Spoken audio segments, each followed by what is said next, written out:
Good morning. Good morning, Africa. Nigeria, how are you? Good morning, Oyo State. I have come to you with a message of the future. I have come to walk you into the future, to remind you of the journey ahead, and to also take you back into time. It is always a subject of history, the subject of politics, and the subject of power. Welcome to the Radio Man's Time. Welcome to Splash 105.5 FM, the Integrity Station. The program is State Affairs. I am Edmondo Bilo. Good morning. Good morning. The Radio Man is here.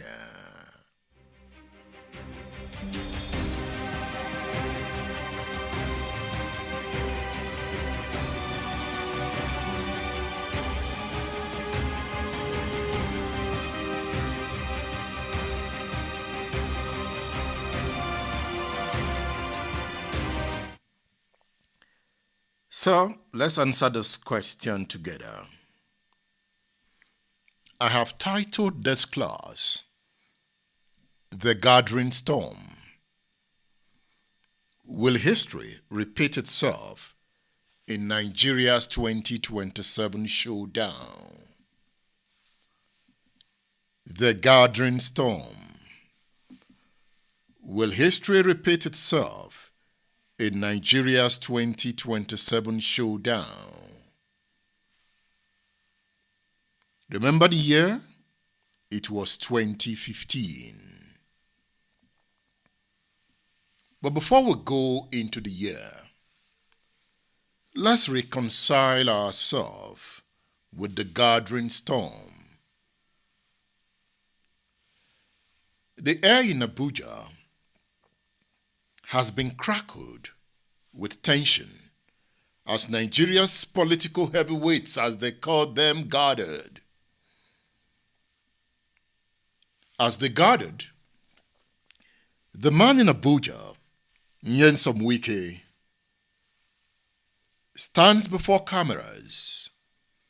His words dripped with contempt. He called them a coalition of losers. Loser, oh, loser, loser, oh, loser, loser, you don't lose, oh. Loser, you go lose again, no. That is the point Nyesom Wike makes against the coalition. You know, in his usual way, he dismissed the newly unveiled African Democratic Congress Alliance. But in this game of power,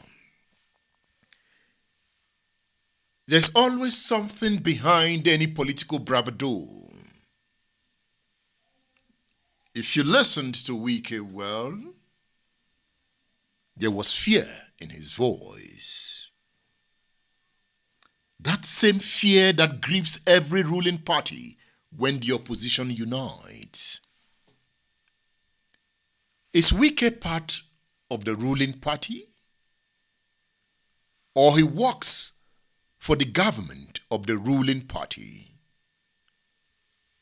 The last time I checked, Wike is still a member of the People's Democratic Party.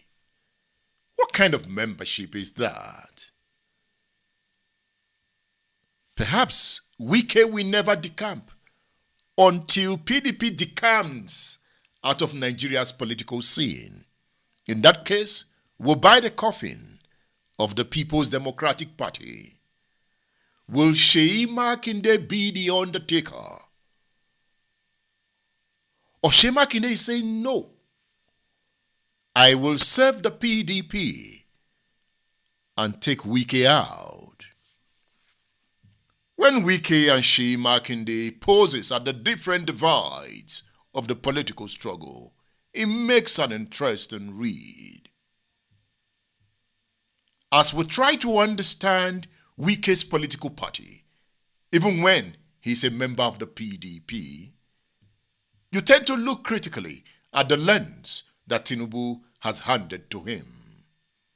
Perhaps Wike is on a mission. Destroy PDP for me, and I will make you the king of rivers. The king of rivers. But I thought governors don't wear crowns. Even ex-governors don't. Can there be a king without a crown? Who says kings must wear crowns? By the way, what is a crown? It is about the African Democratic Congress, ADC. It is the story of Nigeria's unfolding political drama, a tale of ambition, a tale of betrayal. It's about a nation desperate for change. Will change come? When change did not come, hope came. What will take the place of hope that is hopeless? On Wednesday in Abuja, something remarkable happened. Peter Obi, Atiku Abubakar, Nasir El-Rufai, Rotimi Amechi, political rivals turned allies. They stood shoulder to shoulder. Rauf Aregbesola was there. And it makes it an interesting scene. Rauf Aregbesola, a former governor of Osun State, is now the National Secretary of ADC. Interesting. What does this portend for Osun State politics and the gubernatorial election that is coming? Will Adeleke come to ADC if Tinubu succeeded in killing the PDP for now? Will PDP die? Will Sheyi allow it? What does Sheyi want? Is Sheyi positioning himself for 2027? If Sheyi Makinde succeeded, what happens to Tinubu in the southwest?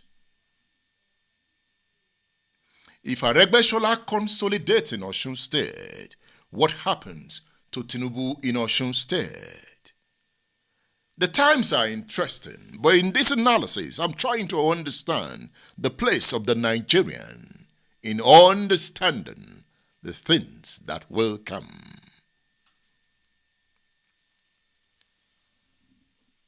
What was their mission in Abuja? Their mission was to reclaim Nigeria from President Bola Tinubu's All Progressives Congress, APC. What is their weapon? Their weapon is the ADC. APC. ADC. They look alike. APC. ADC. The new leader of the ADC, that is the national chairman, is a two-time Senate president, David Mark. Is Tinubu shivering? Tinubu is saying, don't mind them. I know how to handle them. Where is Omoyele Sowore in this analysis?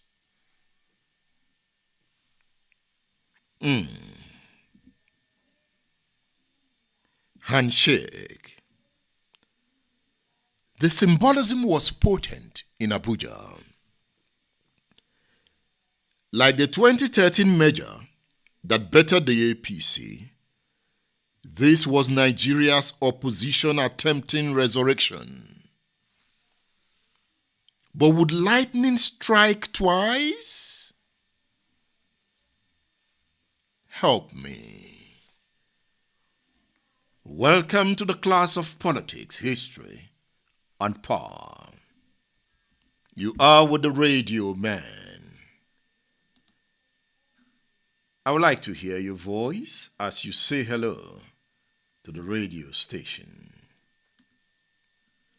It's about politics and power. It's about time. I'm looking at the logo of the ADC. Who will be the presidential candidate of the ADC? If Shea Makinde and friends rescues PDP, what happens? Why did Ganduje step down as the chairman of the APC? You're listening to me. Are you in this calculation? Yes, you. Are you in this calculation? The radio man is here. The radio man's time. Yes. Would lightning strike twice? Where is Buhari in this calculation? Buhari's men, some of Buhari's men, are joining the ADC. Some of them are in the APC.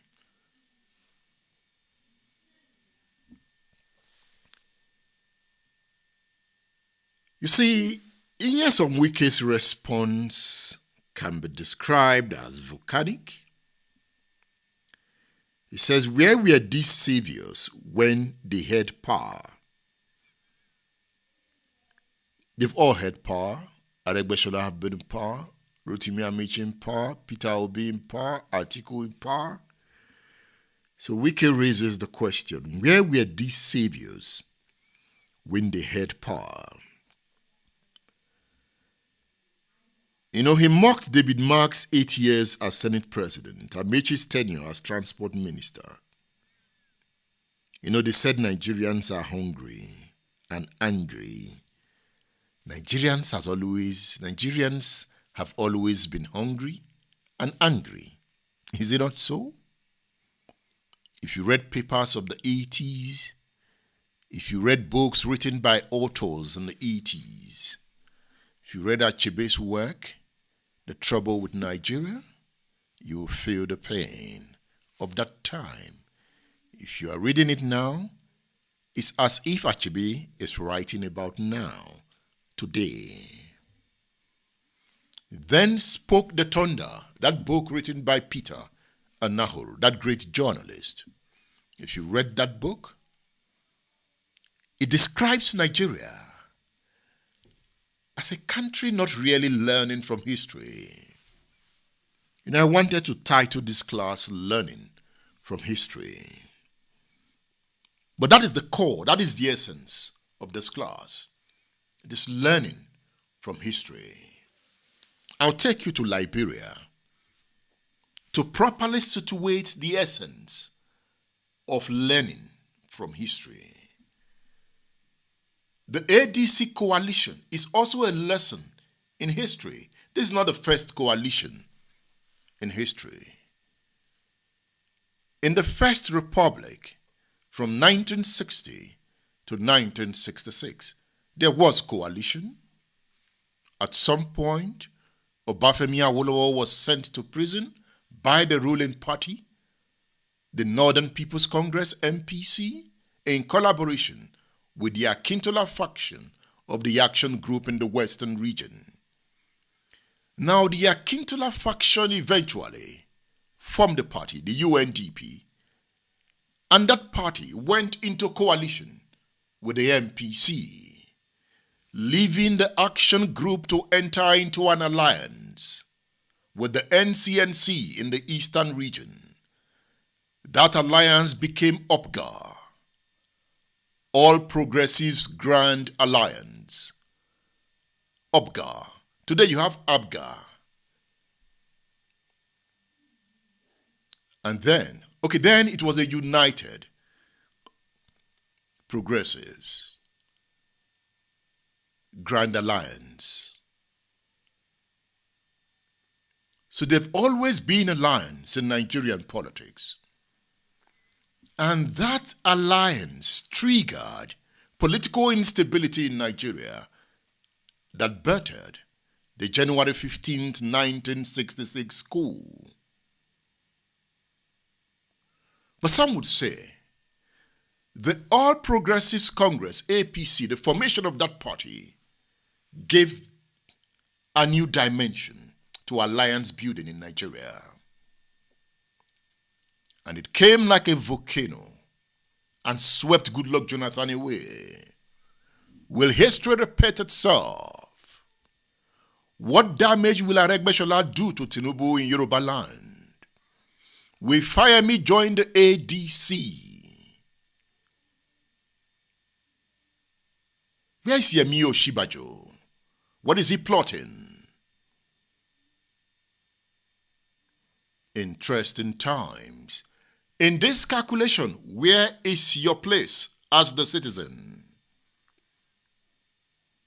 Are they going to push you around again? Wherever they dance to, you dance there.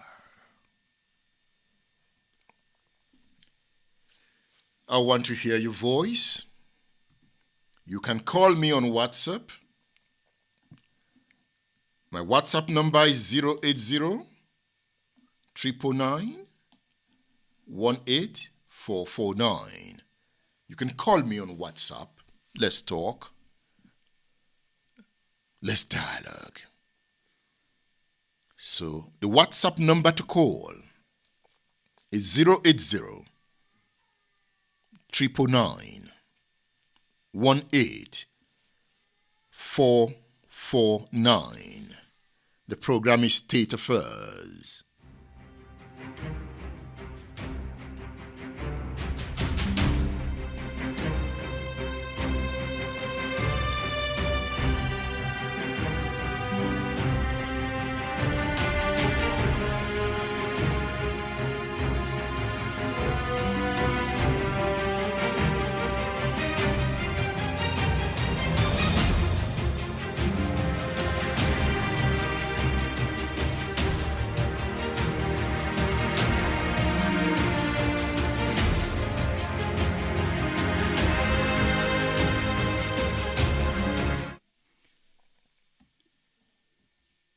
Hey, not video call. Somebody's calling me video call. No video call, please. Audio call. Yes. Let's talk about it. Okay, I have a caller here. Let's talk about it. Good morning. Good morning. Yes, good morning. Your name and where you calling from? This is Joshua. I'm calling from Ibadan. Am I on to State Affairs? You're on to State Affairs. All right. Thank you for picking my call. Like I said, my name is Joshua. I'm calling from Ibadan, and I'm glad the first-time caller, and I've been listening to your program as far back as the days of Ajumobi being the state governor of Oyo State. And for me, this is my own opinion, and we are all entitled to our own opinion. I think even if in the time past, we've been having the right conversation, I think at this point, we should change our narrative. We should change our conversation. Why am I saying this? With the way you started the class this morning, I've been itching to just call, and in the course of the week, my line of thought, and like you rightly started, you were talking about the coalition, and you're trying to take us back in history, how the APC came about to kick out the former president, Goodluck Jonathan. But now we have a coalition, and like what Wike said, what was their impact, or what did they do differently when this set of ex-governor, ex-senate president were in power, ex-ministers? What was their impact in terms of economy, in terms of building a better Nigeria? But I feel we should be having the discussion around the process that brings these people into power, which is the electoral reform. Because when this same, let's say for instance, let's just think outside the You don't box and have all let's the time. You don't have all the time.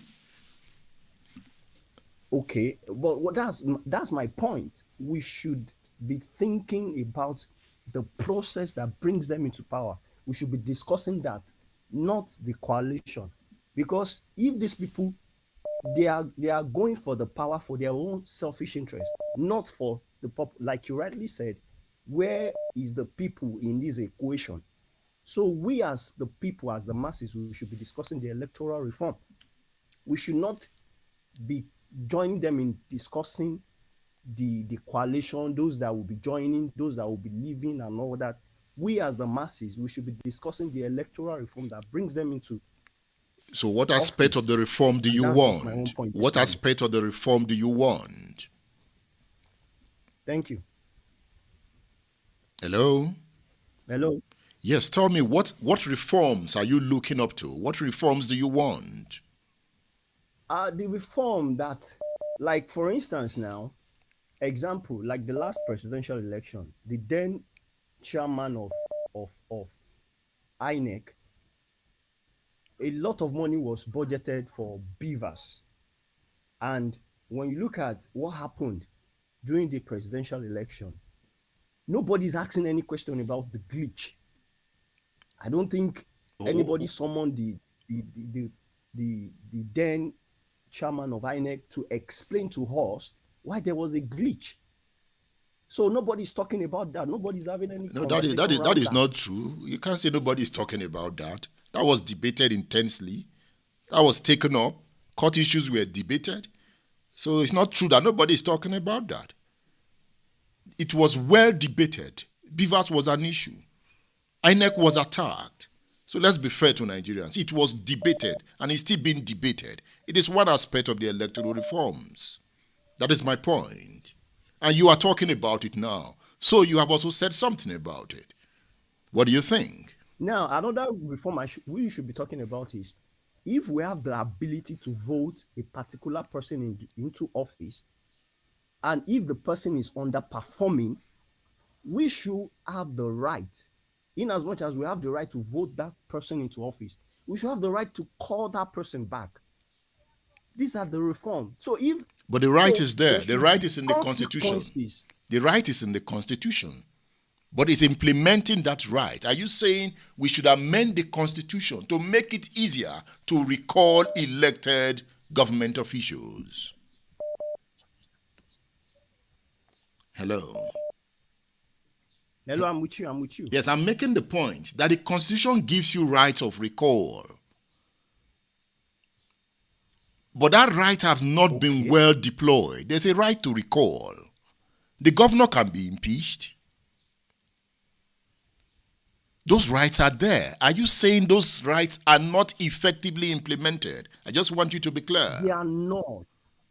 They are not. So if there is no consequence for any politician that is underperforming, so the same thing, I just feel, if come 2027 this coalition works and a sitting president is kicked out, we will be having this same conversation over and over and over and over again. Thank you. Thank That is you. my point. Thank you. I thank you. I appreciate your contribution to the show this morning. Thank you. Thank you very much. Thank you for Thank you. I really calling the appreciate radio you. station. Thank you, sir. Thank you. Yeah. That's a concerned Nigeria. He wants electoral reform. He wants us to look at the ingredients of the Constitution and exact those ingredients in such a way that they make the people of Nigeria feel the dividends of democratic leadership.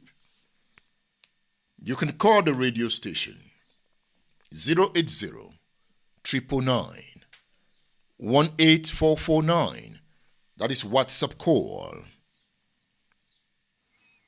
Wike has critiqued, but the coalition is awakened. How far will they go?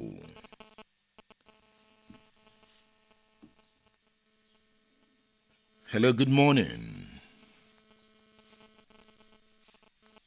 Video man. Good morning. Yeah, happy new month. I greet you. Yeah. I just want to make a little contribution to the topic you bring this morning. To me, I don't see anything achievable in the coalition they have because these people that are gathering together, they are the usual face we've been seeing for the past 26 years we've been in this democracy. And they have nothing to offer.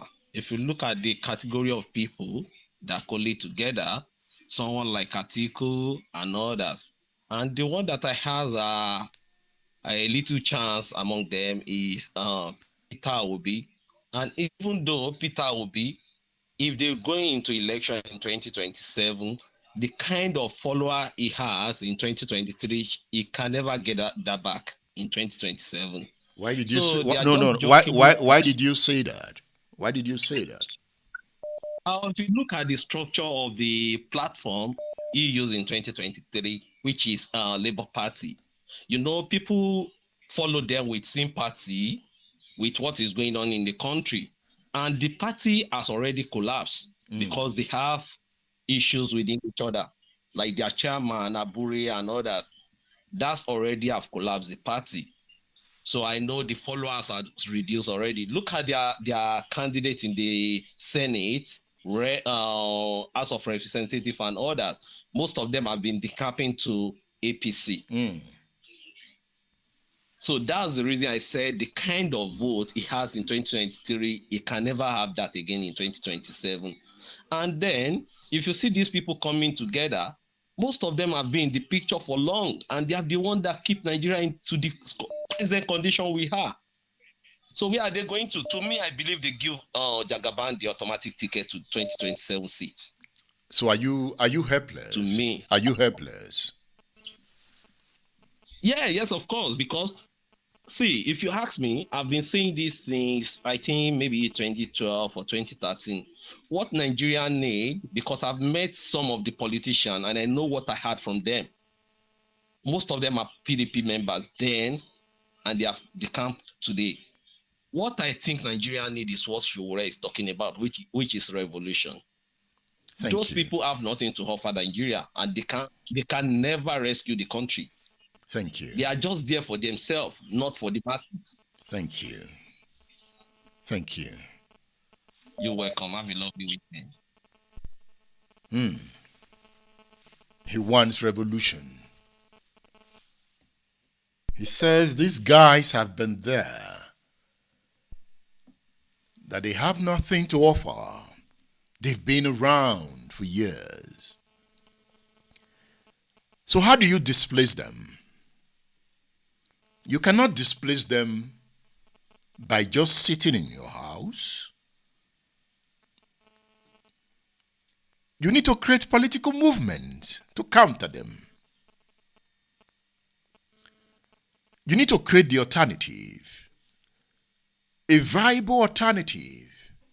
Is Showore able to create that alternative himself? Okay, If you want what Showore wants, what have you done to contribute to what Showore is doing? Or you just sit in your house, you say, oh, I want what Showore wants. What are you doing? I'm saying activity. You must be active if you want to attain some level of your political ambition. You if you want a good Nigeria and you love politics, get into the ring and let's see what you can do. Or if you don't want to join the political parties, create your own system. It can be in the form of NGOs, neighborhood organizations, mobilize, call for campaigns, do street gatherings. Politics is an interesting game. When you leave it constantly for others, they will be there for 50 years and they will recycle themselves. Politics does not allow vacuum. It's a competition for power. You cannot compete for power without structures.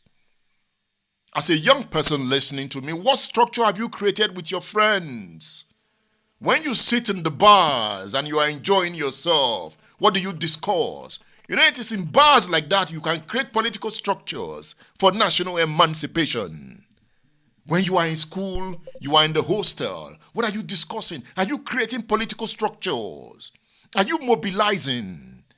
Are you talking to your friends, your girlfriends, that we need to rescue the country? But to do that, you must first organize. You must create structures. You must be able to make pure judgment that are rational and free, sometimes, of unnecessary emotional attachment. You awake to reality. You must have that mental framework that defines clarity, discipline, if you want to create change.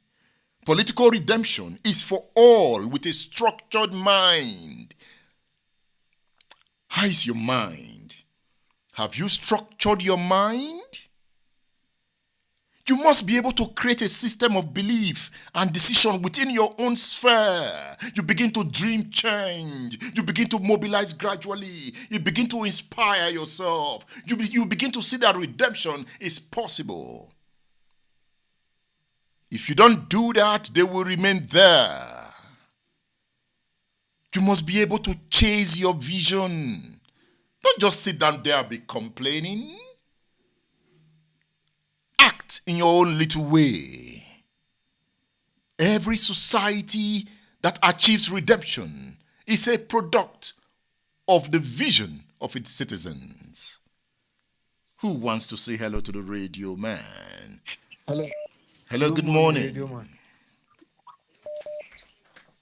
Hello. Good morning. I'm calling you from Abuja. I'm Yes, actually a first-time caller. good to hear your voice. Yes, Can you my name speak up is a bit? Okay. Am I audible now? Yes, you are. Yes. So I've been a religious follower of your program, and I usually binge listen to you. Like I follow up maybe at night, because I am usually not up weekends. But the fact that my wife delivered a baby boy 2 weeks ago, so I've been worried about taking care of the baby. All this father anxiety. Like this is the first time. Yeah, so I'm very happy that I got to call you today. And on the issue of the coalition and the ADC, what I see is that the Tinubu has given them every opportunity they need to grab this from him. As he always says, take it, grab it, and run with it. But they are not utilizing it. Because if you look at what happened in 2015, after Jega conducted elections in 2011, and everybody was grumbling, the opposition milked it. They made it an issue about him. They personalized it. But these ones are not even trying to take advantage of it. So from my own view, what I see is that they might actually work towards getting Atiku on the ticket for the for in place for the coalition, and then the El Rufais and all will sit back, watch him lose the election, and then they now inherit the structure to use it for 2031. Based on my own view. This is what I see. But who knows? Yes, who knows? You know, the issue is Bola Tinubu focused solely on becoming president, that he didn't plan what to do with the power. So he has gotten it and he might lose it. Look at what happened to the Muslim Brotherhood in Egypt. I don't know if you can remember Mohammed Morsi. Yeah. They struggled for decades. They planned to get the power, but they didn't know what to do with it. And I don't think they lasted up to 5 years in office. So based on my own view, if Tinubu gets re-elected in 2027, then the opposition should be blamed about it. Thank you. In all honesty. Thank you. Yes. Thank you, Radio Man. I'm so happy to hear from you. This is the first time. I really appreciate. And I We love what you do. Please don't stop. And congratulations Yes? for the arrival of your son. Thank you so much, Radio Man. His name is Muhammad. Muhammad will be a blessing Yes. to Nigeria Muhammad and Africa. Masood Sada. Good. Inshallah, inshallah, inshallah. Tell him I that really appreciate. Tell him that he has come in Okay. peace and he has come with goodness. Inshallah. And the future looks up to And him funny enough, for there was- direction. Yes, God's willing. Funny enough, there was a time I was listening to, I can't remember who you interviewed on that edition, and you were talking about reading to babies in the womb. And I was just lying down with my wife then, in bed, and we were listening to you. So these things just happen. They are natural. They come naturally. I believe that some things are not coincidences. They really happen for a reason. I'm really honored to speak to you, Radio Man. Thank you so much. Continue the good work you are doing. Thank We you. appreciate. Thank you. God bless you. I wish you well. Good morning. Thank you. Thank you. Yeah. It's about politics. It's about power. Sholaro is there. Shola, how are you, Shola? I can feel you from here, Sholaro. Yes, Sholaro is navigating the Radio Man from that side. I am from this side. I'm on this side. Shola is in the studio. I am in the studio outside the country, telling the story of time. And together, we are navigating through this class of history, politics and power. But soon we'll be taking over soon. And then we will drive to the end of the road. And then create more parts for redemption. That is why it's a radio show. Splash 105.5 FM, the integrity station. So if you are listening on radio, enjoy this break. If you are online with the Radio Man, the show continues.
My name is Adekunle Kuforiji from Ikolaba.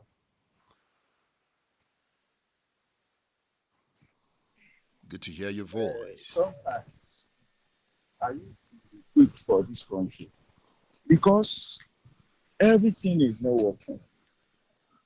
It's not working at all. What is coalition? Who are those people that is forming coalition? Go and check their past record. There's nothing to account for. Nothing. Okay, let's look at Amechi now. He did 8 years as a minister. What did he achieve as a minister of transport? Go and look at Atiku. What's the impact of Atiku in Nigeria and economy today till today? So there's nothing like we need to stand. We need to stand for our rights. We need to stand and work together to make Nigeria great again. It's not about coalition. We don't need it. What is coalition? Mr. Edmond, coalition cannot solve our problem. Nigeria is in big trouble. Look at everything. A family man, you cannot even feed your family. You are working like elephant. You cannot feed family. So thing is not working. It's not about coalition. We don't need it. So what do you need? We don't need What do you need? Everybody needs to wake up, and we need to strategize and think about how we can make this country great. If we leave all these people and be forming coalition and doing what they like, we are just disabled. All right. Thank you. We have to change. We have to change. Thank you very much. Thank you for calling. Thank you. He says we don't need coalition. So what do we need? What do we need if not the coalition? Join the discourse. 080-999-18449. That's the number to call if you want to join the discourse. You know, I was reading a book and I came in contact with this quote and I reflected deeply on it. I decided to write it down. It says, no matter how risky his investment look from the outside, he has an investment process. His investment strategy is about understanding new technologies and investing in them before they hit the mainstream. Why am I bringing this to you? It's about focus. There are different roads to national development, to redemption. The political party route is one of them. You can trigger redemption from the pulpit as a pastor. You can trigger redemption from the mosque as an imam.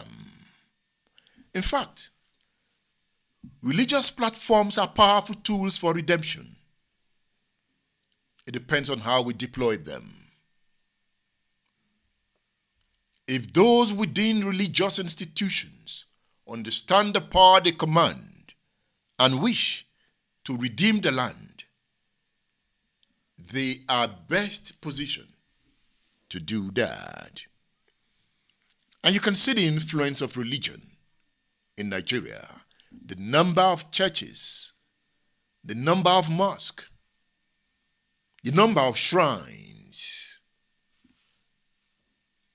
These are the realities of society, and they can be platform for redemption. If you are a clergy, you have a power to redeem the land. Hello, good morning. Hello. Good morning, sir. Yes, good morning. This is Latif Olawumi. I want to join on the comments of the State Affairs discussion this morning. Please go ahead. Thank you very much for giving me this opportunity. I'm just amazed when people are discussing about electoral reform. What amazes me is, will the common people participate in the electoral reform when it comes to discussion and debate? This is usually is a reserve, is an exclusive reserve for the political and the elite of the country.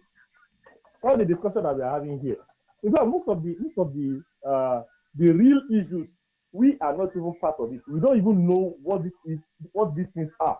So many people have not read our constitution. They don't know what the constitution entails.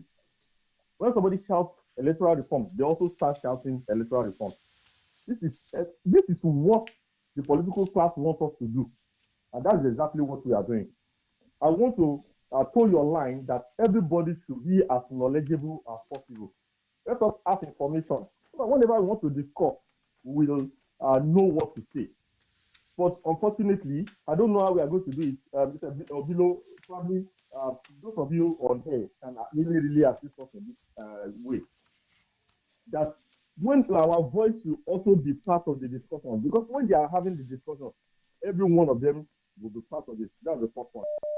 The second one, of the coalition. The coalition is not about opposition. I beg to disagree. It's not an opposition. They are just a single body, one on the right hand side, the other one on the left hand side. You see, well, if eventually 2027 they rest to power, some of them again will come back to Tinubu and they will start dancing together again.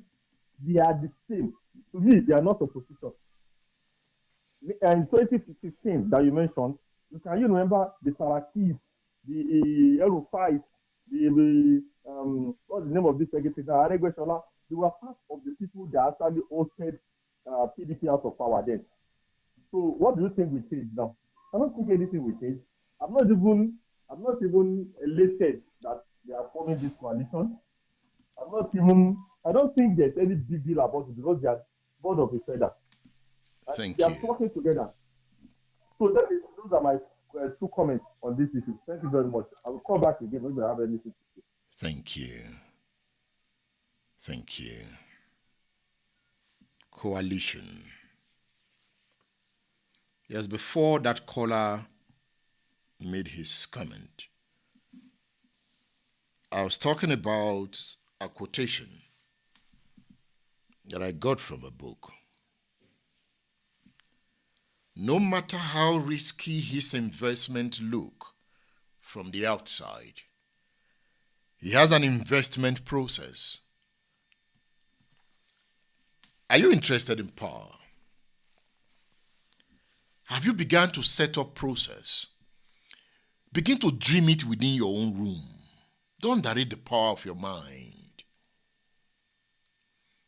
You can now just go take a sheet of paper and say, this is how I want to go about contributing my quota to the redemption and development of Nigeria. Start with a process. Draw out your plans. Don't just remain an angry Nigerian. Become an acting Nigerian. A Nigerian confident of himself, confident of herself, of triggering a new consciousness for the people. It is about your mind. And you can use your platforms to achieve that. You can be a journalist and you use your platform to gradually build that consciousness. Are you a teacher? Every day you are speaking to students. Are you a lecturer? Every day you are speaking to students. That is a platform for redemption. So sometimes, don't think of the political party. Think of what you can do with your platform to create a redemptive state. The program is State Affairs.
program is State Affairs on Splash 105.5 FM, the Integrity Station.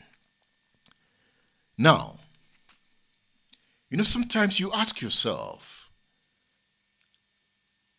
I am not a member of the political party, so how do I become an agent of change? Are you a teacher, a primary school, secondary school, or university teacher? Those are your platforms. Do you know the power you have as a teacher over the mind of your student? You can use the classroom as a tool for redemption, but you must craft a message that you must consistently pass, and before you know it, you have captured their mind. If you are teaching mathematics, it is a platform for you to create a student sharpened for the future. Are you deploying your platform? As a university lecturer, do you know the tool you control when you stand before the student talking to them daily? You can craft a redemptive message and pass it through those students over a period of 1 year and quietly do a study of their mind and drive them for development. Are you a broadcaster? You have one of the best platforms in the world to trigger redemption. Redemption for the common good. It is not just about the political parties. You can start from your angle. Then you can begin to form coalition among like minds. Teachers that are like minds. Have you not heard? Politicians of the First Republic, some of them were teachers. Many of them were journalists. So don't think you are powerless. You are powerful. Are you a preacher? Do you know the power you control when you stand on the pulpit? That can be your platform of redemption and trigger a movement for national redemption.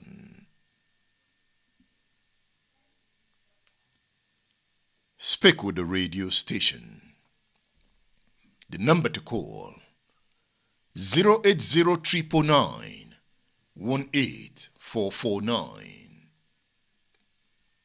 Once I pick your call, please turn down the volume of your radio set so that the delay will not throw confusion into our dialogue. Once you see your phone ringing, just turn down the volume of your radio set. You can't listen to yourself because there will be delay. I'm broadcasting with the internet, so there is delay. Hello, good morning. Are you there? Good morning, everyone. Yes, good morning. Good morning. Yes, this is Mayowa Adini. Good to hear your voice, Mayowa. Thank you very much. I like the topic that you have brought up this morning, and I can say that looking at the coalition, there is nothing that this set of leaders wants to offer us. And I said something before the 2023 election.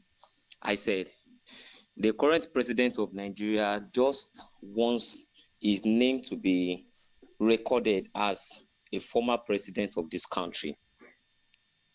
I don't think that the current set of leaders have anything it takes. And you ask the question that what is the position of the citizens? I can say in every aspect where we find ourselves, we can always build a good mind in the hearts of others who are below us. As teachers, we have the opportunity to talk to this younger generation. I said that the last time I called. I said sometimes I talk to my students. Sometimes I ask them, what will you do if you become the governor of this state, if you become the president of Nigeria? And some of them don't even have anything to offer. What they say is that they will also eat the national cake, greedily, which is not a good mindset towards a better Nigeria. So in everything, in every facet of life that we find ourselves, as a teacher, I bring my students together, even beyond what I teach in class. I teach them graphic design. I learned about AI. I know about AI. I bring them together beyond the class without collecting a dime from them. I organize tutorials. Sometimes I sit them down. We talk about culture. We talk about religion. We talk about different systems of the world. There was a time I gave them an assignment on Japan Revolution. I gave them an assignment and they submitted a fantastic proposal on the revolution of Japan. So these are some of the things that we can do, even as youths, especially. We can create platforms. WhatsApp channels can be an opportunity. You now see youths with different mindsets. You see different WhatsApp channels all about love, all about things that are not helping the human mind. And like I wrote to you, I said the mind is a powerful weapon, it's a powerful tool. It is now left to us as individuals to use it either positively or negatively. So I can submit it to everyone that once our mindset changes, then we can have a better Nigeria. We can bring youths up. The likes of Showore, they can do something. The coalition, I'm not seeing anything productive from it. It is just a gathering of people who have been loitering and lobbying for this presidency. They just brought themselves together so that they can counter President Bola Ahmed Tinubu. But I don't think it's going to work. Thank you. So, yes. So I think the upcoming generation needs to work on the mind a lot. Thank you. And I really appreciate your program. I've been a caller and I will continue to call. Thank you very much. Thank you. I enjoyed your contribution to the discourse. Thank you. It is Splash 105.5 FM, the Integrity Station. Okay, I have another caller here, Mr. Tony Anyakudo. Good morning, Mr. Anyakudo. Good morning. I hope you are having a good time there. Yes, I'm good. I'm good. Very good. You see, good morning, bro. God be with you. Now, good. Now, we're talking about, I've had those scholars ahead of me, focusing on the coalitions and challenging their characters and their missions. So what my question is, the present administration, the present government, those that are constituted the government, what about their character? Is their character not questionable? It's not questionable. So if you are questioning the character of those that are forming this coalition, what about the ruling party? Are they not birds of the same plumage that congregates together? We are just facing the same set of people. So there's nothing we can do than to see the way it unfolds. If this coalition can be strong enough and be able to also put out these ones, this is what this one did in the past some years ago.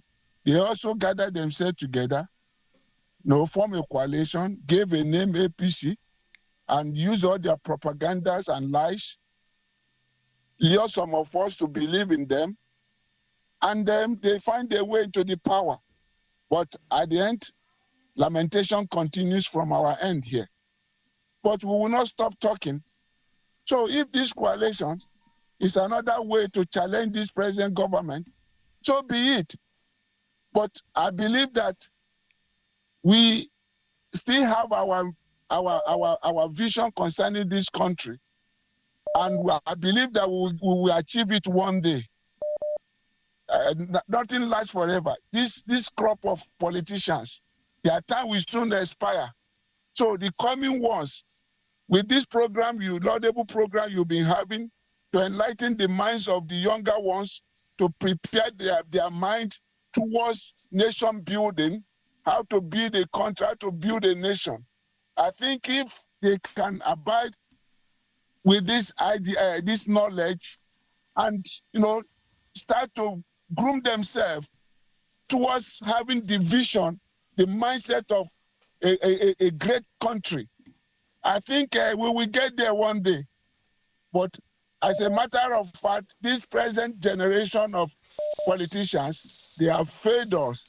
So there's nothing we can do that to continue to see the way they are going and continue to have our own say. Even if we cannot have our own way, we'll continue to have our own say.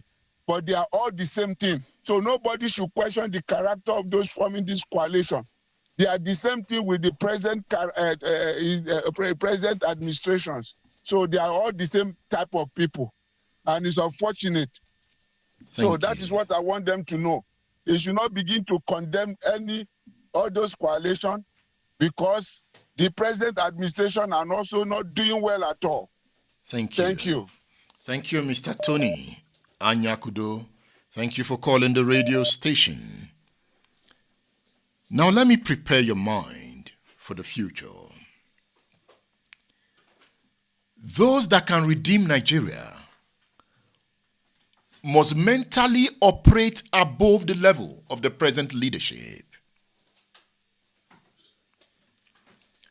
Those that can redeem Nigeria must mentally operate above the level of the present leadership. In that case, if you are so interested in change, you must elevate your mind. You must attain new level of mental momentum. Your language must be different. Your mindset must be different.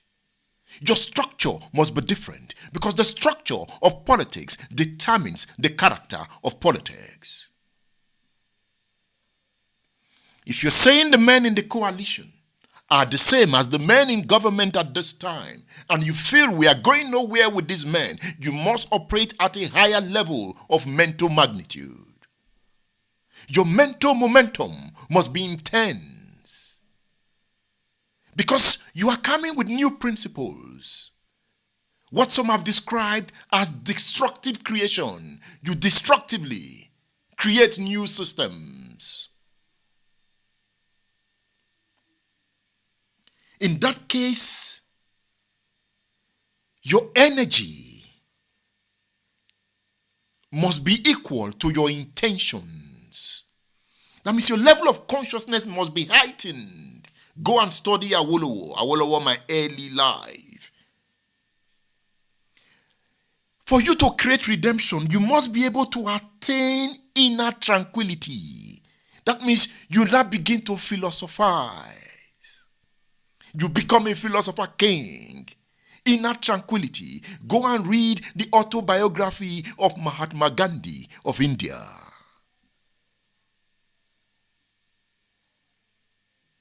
You must practice philosophical exercises, living the lifestyle of self-improvement. You must continue to know new things every day. You must advance your search for knowledge. And you now become strategic. Are you in this class of politics and power? Some of the theories I'm giving you are theories I have asked, why was Mahatma Gandhi able to lead India to independence? So I took time to study all the works, okay, not all, many of the works that have been written on Mahatma Gandhi. And I made certain deductions. I read his autobiography, his words. In fact, I'm coming with a new book, a summarized autobiography of Mahatma Gandhi of India. When last did you examine your mind? It's about politics, it's about the mind, it's about time. It is Splash 105.5 FM, the Integrity Station. Good morning, caller. Good morning, Obilo. This is Sulaiman from Ibadan. Happy to hear your voice, Mr. Suleiman. Thank you very much. I pray that you enjoy your journey and you come back home healthy and stronger. God bless you. Thank you. My worry this morning is about the most of your callers, majority of them this morning are youth, and they do not see the reason behind these groups that has formed this new party that has come together to challenge the ruling party. All they see are the set of people that come together that wanted to form this party. And one thing we need to understand is that even if Nigeria is going to get better, I don't think Nigeria can come together as a nation. I mean, I'm talking about some of us who are not political savvy now. I don't think we can come together and form a party and choose someone that will change this country for better. I think the betterment that we're looking for is still going to come from one of these people. They're just going to make a mistake, commit a political suicide by choosing someone that has a different idea about the government. But right now, these people just come together. They have not even tell us who they are going to use as their candidate for next election. We're already condemning them. The question is this government favor you? Because one thing I've come to realize in life is that when government is bad for some people, it's actually good for some people. Oblido, I will tell you that I make more money during the COVID than when COVID is over. That is how lives work.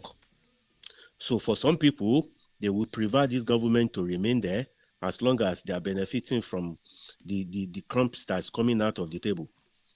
Let us celebrate the end this new party that has come, even if they cannot win the next election. I promise you that in the next from now to next election, there will be changes in the policies of the APC. If this new party can continue the way they are going now, they will put them on their toe. We just need someone. I mean, the federal government, the president, they are becoming too relaxed. I mean, they throw out policy from left, right, and center with the belief that nobody can challenge them in the next election. So if nothing at all, please, Nigerians, let us celebrate this new party. Even if they are not going to win, let us support them. Let us find a way to actually make them to do better, to make them to put this particular government on a toe. In that way, they will know that they have someone that will challenge them come 2027. But if we continue to bash them like this, to mention the names of bad people that are in that party, which are in every party anyway, we are not going to go anywhere. Enjoy your show, and we hope you get back soon because we miss you already. Thank you. Thank you, brother. Thank you. Interesting time. You know, Wike makes the point. Where were these saviors when they had power?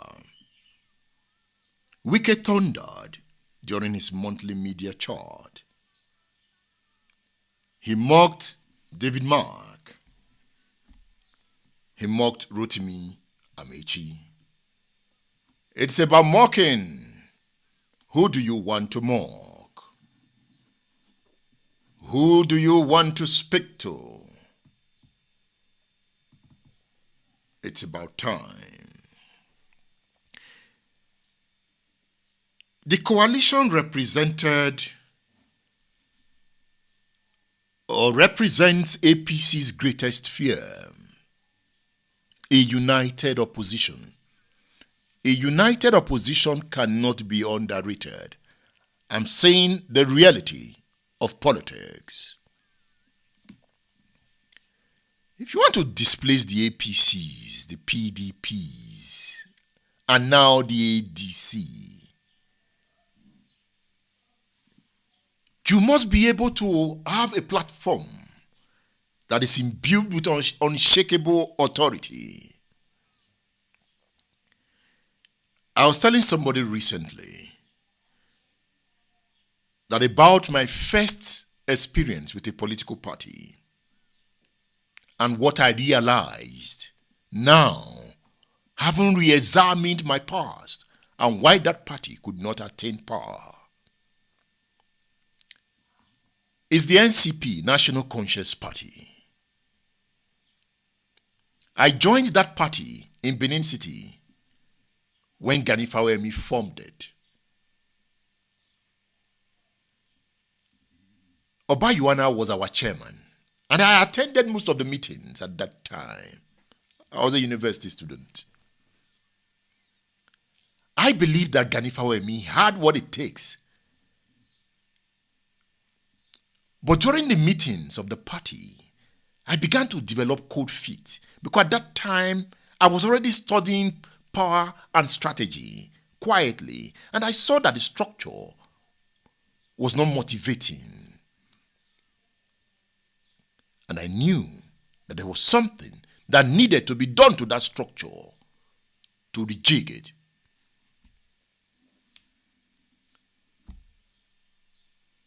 So what are the lessons to learn?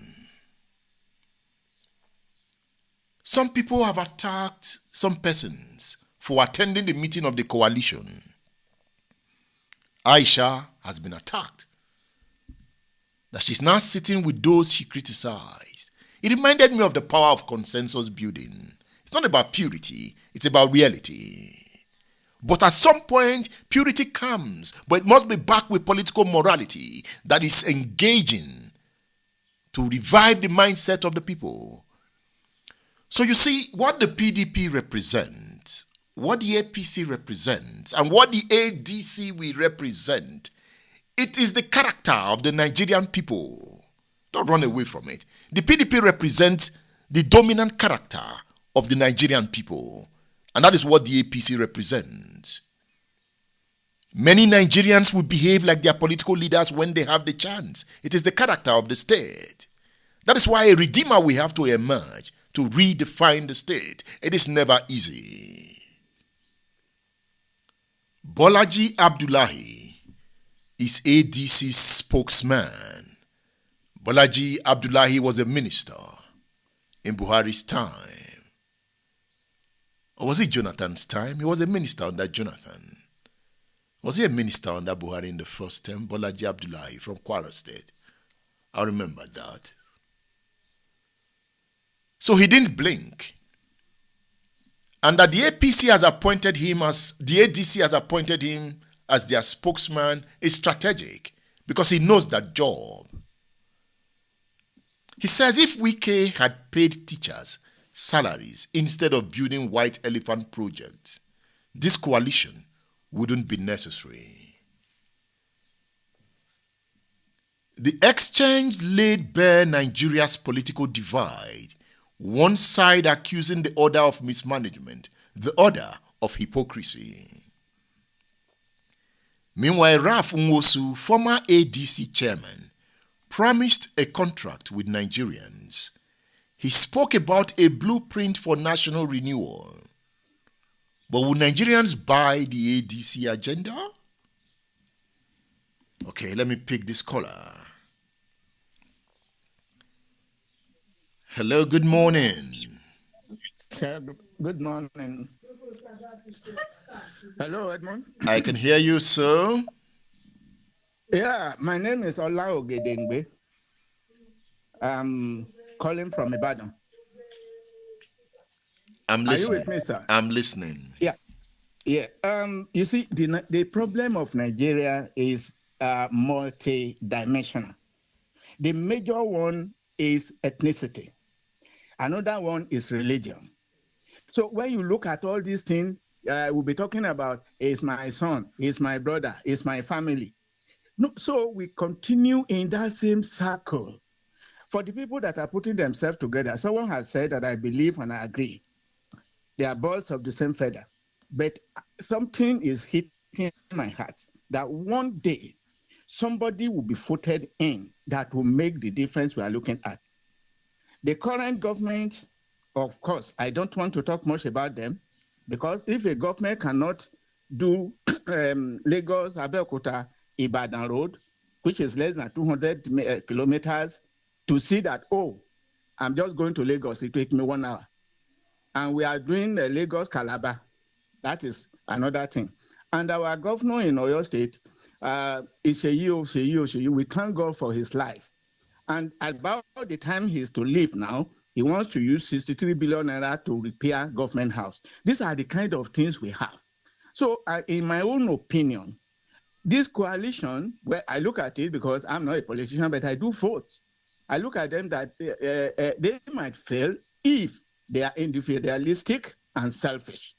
If they are not selfish, the power is in the South, and South will do 8 years. Let them give it to somebody like Obi. It's not that Obi is a saint, no.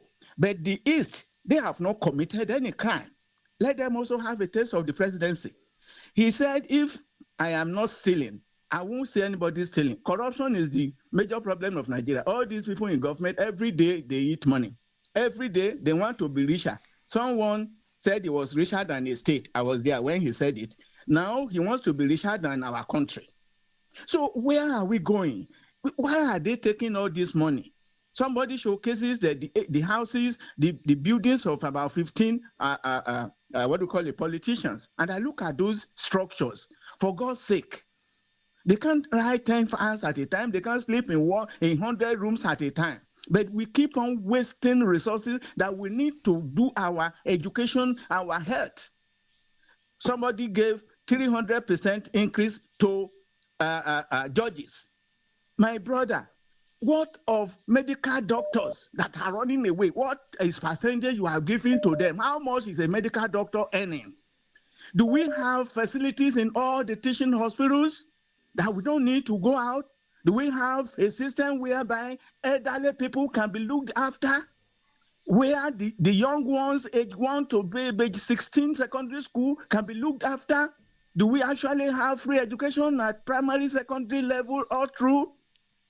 So these are the issues that we need a neutral person to have our support this time around. Let them put themselves together. I'm telling you, if they put Obi and whatever and a powerful northerner, and they said they will spend 4 years, like Obi has said, I am telling you, the seat of Tinubu will be shaken. Yes. Me, all I want is a government that will reduce corruption to the barest minimum. They will be corrupt, fine. To reduce it to the barest minimum. Give contract to your son. Deed land to your son. Everybody is shouting and saying, yes, there's nothing is wrong for my son to have land. How many acres of land are you giving to your son in Abuja? These are the problems we have in this country. Thank you. These people are richer than states, and God will help us to bring somebody. Yes, I am for revolution if there's anything like that, but I'm not seeing it. I'm not seeing the revolution coming anytime close. But our people travel. Just the last point. They travel to all the European, American countries. Here we are. They have never gotten something good to bring to this country. Any development. In those places, corruption is minimal. So I pray that God will help us this time around. Thank you very much. Thank you very much. Thank you, Mr. Ogedengbe. Thank you. He said he doesn't see revolution coming. You know, most times you don't see it coming, okay? You know, it's sudden. But you see the signs, things that could cause revolution. But you don't know when they will trigger it. Because sometimes the things that trigger it are very little. And you wonder, what happened? So you don't always see it coming. But the things that trigger it are always there. You know, persistent violence, insurgency. Nigeria is an insurgency ground as we speak. You know, bandits are occupying territory. Unknown gunmen. Forests are now endangered places. It is happening within the West African sub-region, within the Sahel. There is crisis of insecurity in West Africa. There is crisis of insecurity in the Congo. So under that kind of situation, you can trigger revolution. But what kind of revolution? But let me make a point. In a system of persistent violence, intense corruption, poor educational system, weak economy, the people who really govern under that system are men of power. And when I say men of power, men who can control the instrument of violence. And for you to take them out of the system, you must come with a system that can counter them. And it is not a sudden system. It must be planned. Are you a young person listening? For you to be able to trigger that system,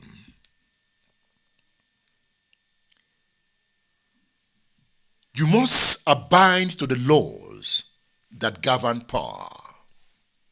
There are laws of power.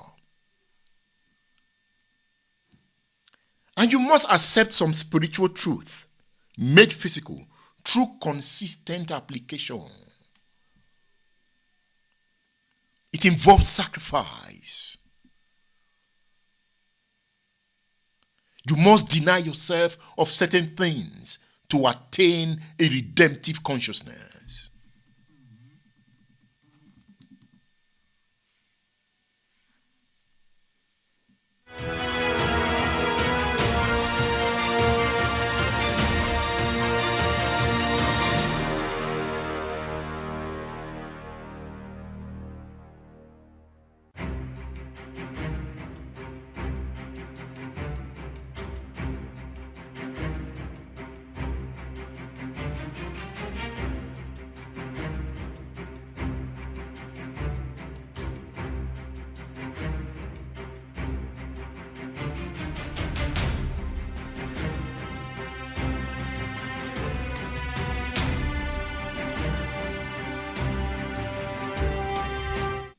Yeah, Olutunji Timothy, you have been trying to call.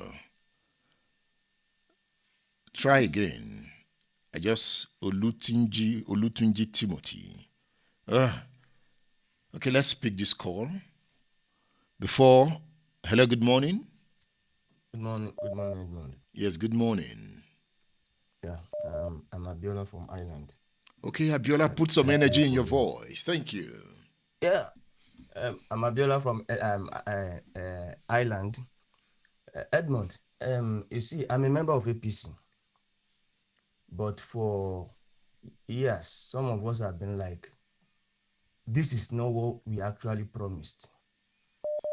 And we cannot sit down here and be talking about ethnicity. I won't join anybody into that nonsense. I can't be here be talking about religion. I will never join you. Yesterday in Ogun State, there are Christian governors who want to be governor. People who are abusing us today and saying we are bastard for following Obi. They are forgetting that we are the same people who were campaigning for a Muslim. So I'm not going to support all this ethnic, all this religion nonsense. But for me, people who are castigating this issue of coalition, we have asked them, go and join politics. They said they cannot go there, but they want to sit down and criticize the decision an adult has made on their own.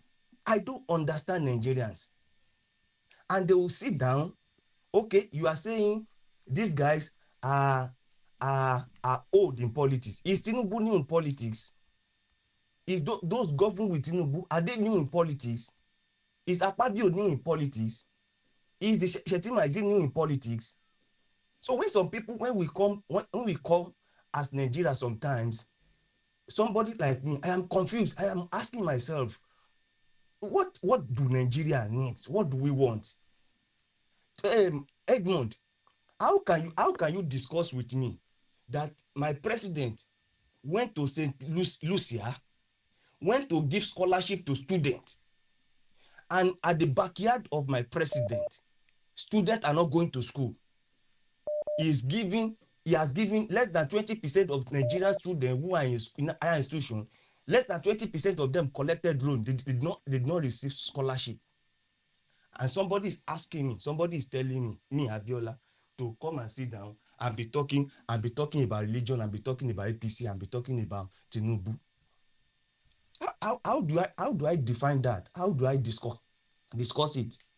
So when people talk and say it is the same Wike, I mean it is the same Amici, it is the same, go and join political party. These are the same group of people that will tell you that they don't want to die, but they want other people's children to die, and they don't want to do anything about the country. They don't want to put in their effort. Yet they will be there abusing people who want to put in their effort. I don't understand how you criticize the decision of an adult. I don't understand it. All right. So for me, as far as I'm concerned, I'm waiting. We'll wait and look at the decision of these guys. For me, I believe since we are doing power rotation, the power should remain in the south. If Atiku will be able to swallow his pride, good. But I know if he does not, I think that is where the problem will start from. But for me, if he's able to swallow his pride and say, okay, let the power go back to the south, then let if Amici is interested, maybe will be interested, let them throw it open and let them go and fight for it. Thank you. But we cannot sit down here and be talking about it's the same people. Go and join politics. All right, Go thank and you. join something. All right, thank you. Thank you, my brother. God bless you. Thank you for a good job. But Edmond, you have not talked to us about how your guy will go and renovate a building for that billions, tens of billions or hundreds of billions of naira. You have not told us. I'm waiting to listen to your conversation about that. Thank you, my brother. All Bless right, I hope to ask the governor soon when I meet him. Thank you, thank you. All right, it is Splash 105.5 FM, the integrity station. So you are on Splash. Enjoy this break, and you are listening to me online. I want to play this interview of Dr. Aki Onigbide about the character of the state. The program is State Affairs.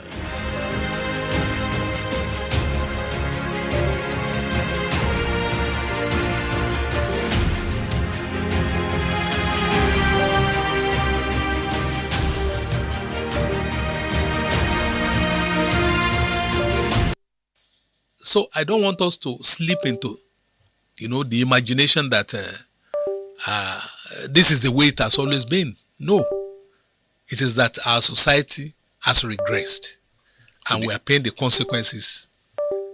There is a serious decline. There's a serious decline. And that can be traced to the mindsets of the leaders. Absolutely so. And they say the character of the leaders at all times is the dominant character of the state. Absolutely. But let us get to the other flip side. There's always a flip side. The choice of what the followers also make is a contributory factor. If you run a society where roguery is celebrated, where people prefer materialism as a basis for honor in society, you are going to produce the kind of leaders that you have just characterized. It is also important, that members of the society define sufficiently strong profile for leadership, character, rather than somebody that is able to distribute money, to buy votes, and what have you.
Daganan kilo bejaning kom lomoham.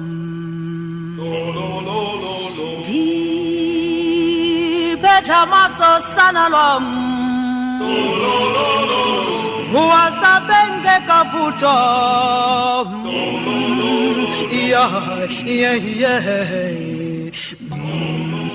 State Affairs. State Affairs with Edmond Obilo.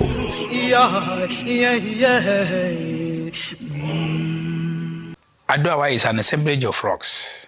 In the ancient time, battle wars are very many. So they decided to settle here as a means of security haven to provide security for them. Because once you are in the top of the mountain and you see enemy coming down the mountain, the cultural thing that people used to do is to roll down movable rocks, to hit the enemy that are coming down. So it's a defined arrangement that Ado town is settled around where there are mountains. And because of that, in history, no battle, no war has ever overcome Ado-Awaye. They are people on the top of the mountain. And some religious people say a city set on the hill cannot be hid. State Affairs with Edmond Obilo is live. If there is any place that answers to the puzzle questions of tourists, Ado-Awaye is a place. I'm therefore using this opportunity to invite the general public all over the world to come over to Ado-Awaye and see the wonders, the essence of nature, the wonders that God has blessed us with. It is a place that when you come, you like to come once and again. It's a home away from home. As you come, it's better experience than explained. Here we go. State Affairs with Edmond Obilo is live. Stay tuned.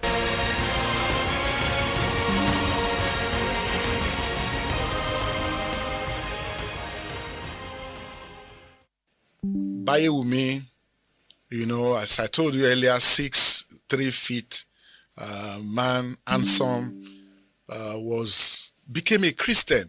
And this time he was in death row. He was on death row. Yeah. He was leading praises. He was leading,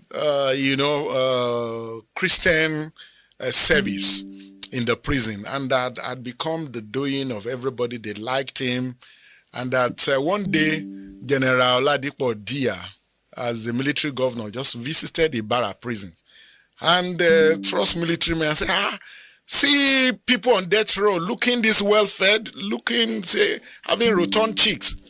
And he called the controller and told him to submit all the names of people who were awaiting death sentence. And of course, Bayewumi's name was among them.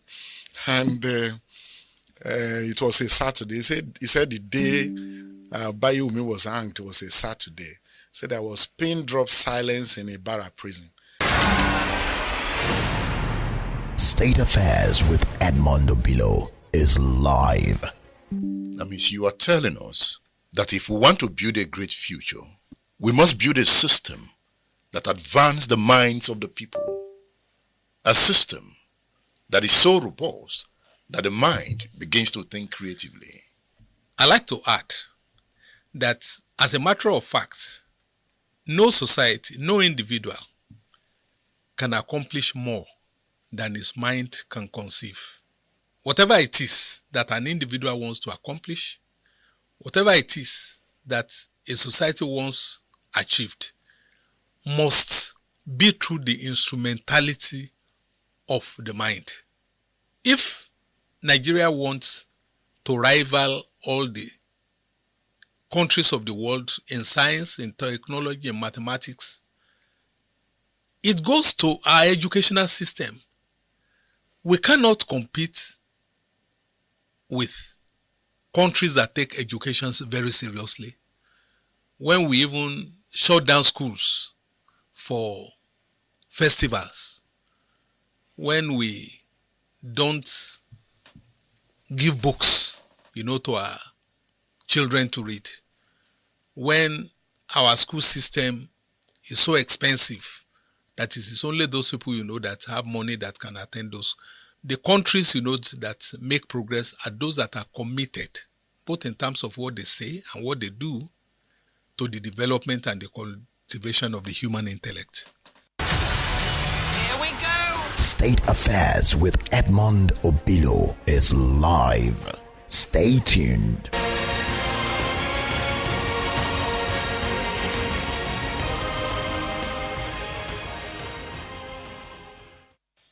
So I don't want us to slip into, the imagination that this is the way it has always been. No. It is that our society has regressed and we are paying the consequences. There is a serious decline. There's a serious decline. And that can be traced to the mindsets of the leaders. Absolutely so. And they say the character of the leaders at all times is the dominant character of the state. Absolutely. But let us get to the other flip side. There's always a flip side.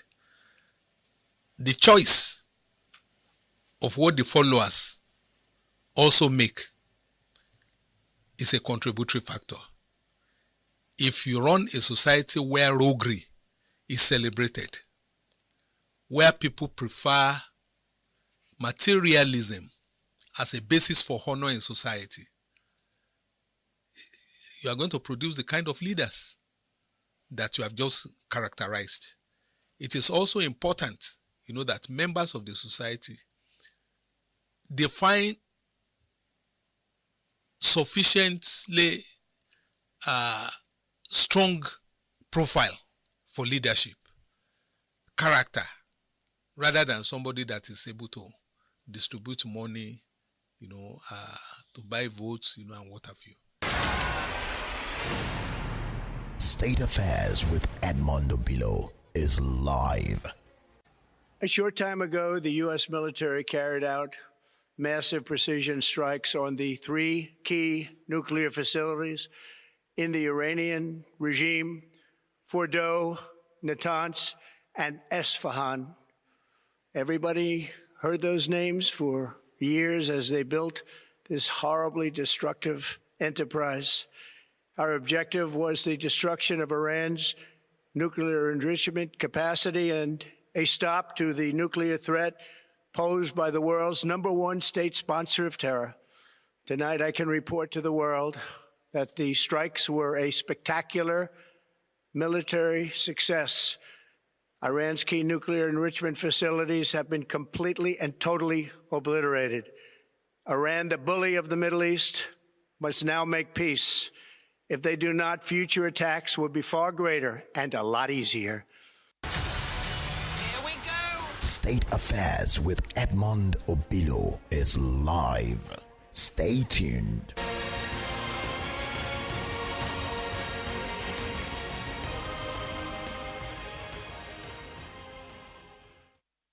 The Islamic Republic of Iran condemns in the strongest terms the United States' brutal military aggression against Iran's peaceful nuclear facilities. It is an outrageous, grave, and unprecedented violation of the fundamental principles of the Charter of the United Nations and international law. The warmongering and lawless administration in Washington is solely and fully responsible for the dangerous consequences and far-reaching implications of its act of aggression. The U.S. military attack on the territorial integrity and national sovereignty of a UN member state, carried out in collusion with the genocidal Israeli regime, has once again revealed the extent of the United States' hostility towards the peace-seeking people of Iran, who will never compromise over their independence and sovereignty. The Islamic Republic of Iran continue to defend Iran's territory, sovereignty, security, and people by all means necessary against not just US military aggression, but also the reckless and unlawful actions of the Israeli regime. While President Trump was elected on a platform of putting an end to America's costly involvement of forever wars in our part of the world, he has betrayed not only Iran by abusing our commitment to diplomacy, but also deceived his own voters by submitting to the wishes of a wanted war criminal who has grown accustomed to exploiting the lives and wealth of American citizens to further the Israeli regime's objectives.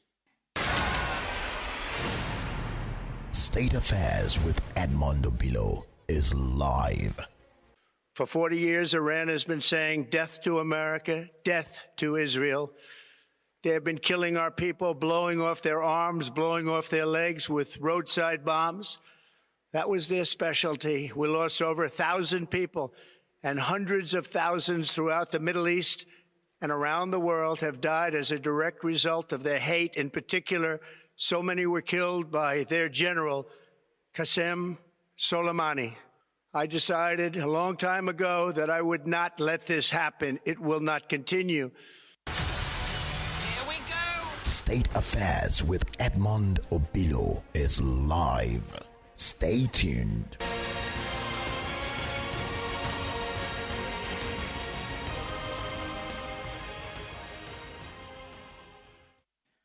The U.S. act of aggression against Iran's peaceful nuclear facilities constitutes not only a flagrant breach of the UN Charter, especially the prohibition of the use of force under Article 2, Paragraph 4, and the obligation to respect the state's territorial integrity and sovereignty, but also a violation of UN Security Council Resolution 2231.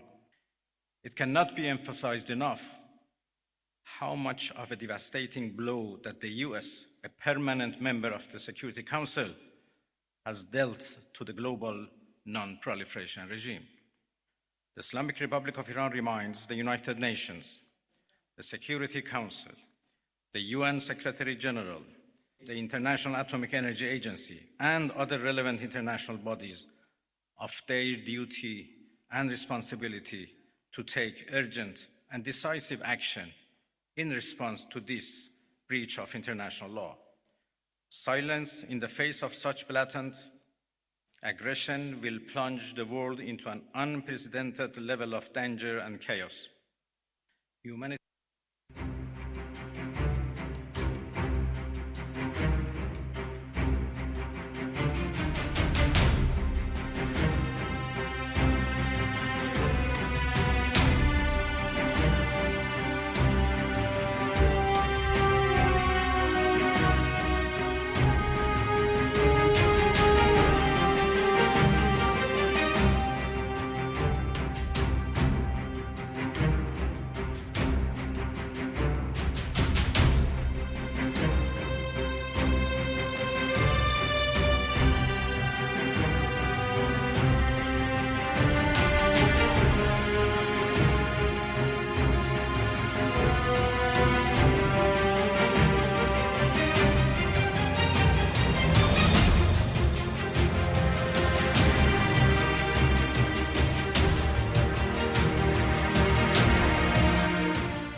We're still talking history, we're talking politics, we're talking power. It's about the coalition,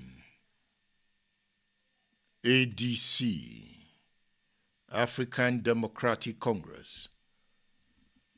In your state, at some point, the ADC went into alliance with the PDP to defeat the APC in the 2019 gubernatorial election. I make this point to draw your attention to the fact that the ADC is not a new party. They adopted the party, but I thought they submitted an application to INEC to form a new political party. What has happened to that? The APC has launched offensive against the coalition partners Presidential aides have dismissed the ADC as a gathering of serial losers. The message is clear. This is not 2020, this is not 2013. It's a new time. The APC gambled that Nigerians would see the coalition as a power-hungry elite, not saviors. And some Nigerians are seeing that picture. What about Peter Obi? The Labour Party has given Peter Obi an ultimatum. Resign within 48 hours for joining the coalition.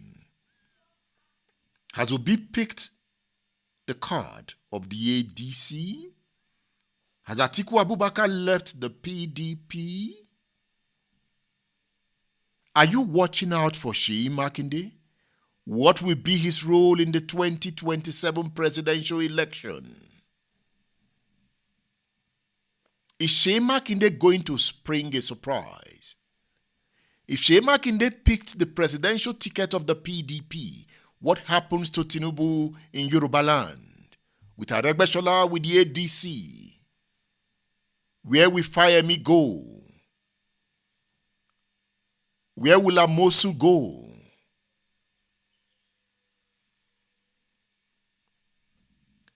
Obi's massive youth following made him indispensable to any anti-Tinubu alliance.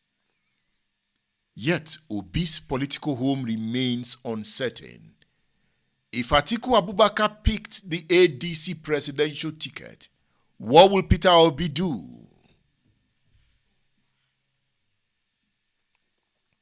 As Rotimi Amechi bluntly put it, the only way to stop Tinubu is Nigerians versus bandits. His words captured the existential stakes. With high percentage of Nigerians distrusting government, the stage is set for a political earthquake. Did I say earthquake? What is your role? You listening to me? How do you break into that political spectrum that gives you influence and power to reshape your land?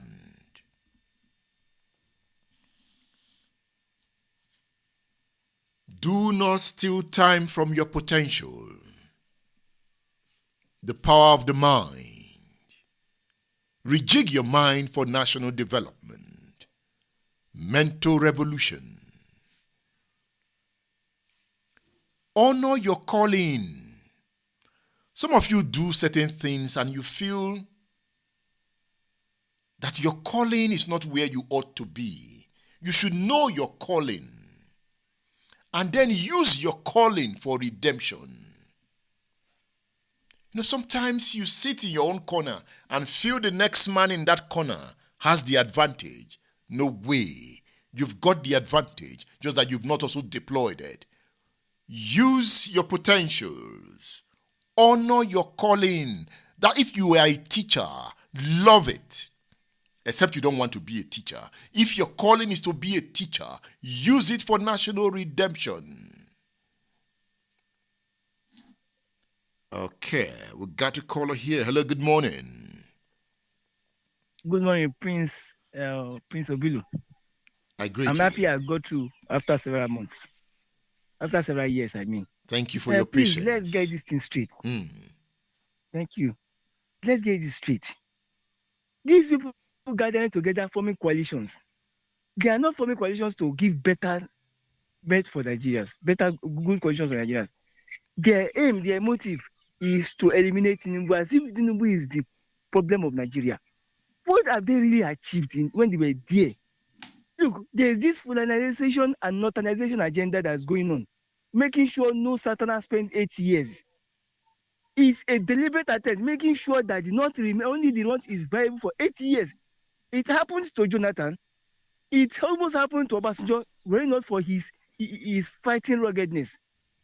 They want to make sure that no Southerners spends that 8 years, because it's the second year where he will have the consolidation to decide, to take for himself, where nobody will be able to dictate to him, no condition will be attached. So they want to make sure he doesn't have that power. The first time to a Southerner is subjective. Every Southerner in his first time is subjective. I heard a man saying that he doesn't want tribalism, he doesn't want religious bigotism or anything. But he was campaigning saying, and the South should have his term and the North should not. And they should not give it to the South. If you're saying you don't want to be tribalistic and you're saying it should be given to the South, you are being clever, smart by half. Why is their aim is getting rid of Tinubu? Why? I want to deliberately wait and stand and make sure I stand my ground and vote for Tinubu this time around, because Kini, that 8 years must stay in the South. And tell me not, LP is Obi is not going to get any position in ADC. I swear with my heart. That's why he's keeping the two parties together, staying one leg in LP, one leg in ADC. He has no strength. We can never win this thing. He has no strength. There's nobody to possibly. Besides, the Obi which I have known for years, though he can never take care of this Nigeria. That's the just basic truth. Let's talk about Soludo, just Soludo, in Wiala. Let's talk about people of credibility, not people who know somebody just kangaroo formation. Nigeria has gone beyond that. These people are just desperate to get rid of Tinubu, not giving good governance. What have they achieved? Look, Putin and Rufai, Putin Atiku, and the herdsmen will have their power 100% now to now unleash terror on Nigerians. Thank you very much. Thank you. Thank you for calling the radio station. Thank you. Are you there?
The program is State Affairs on Splash 105.5 FM, the Integrity Station.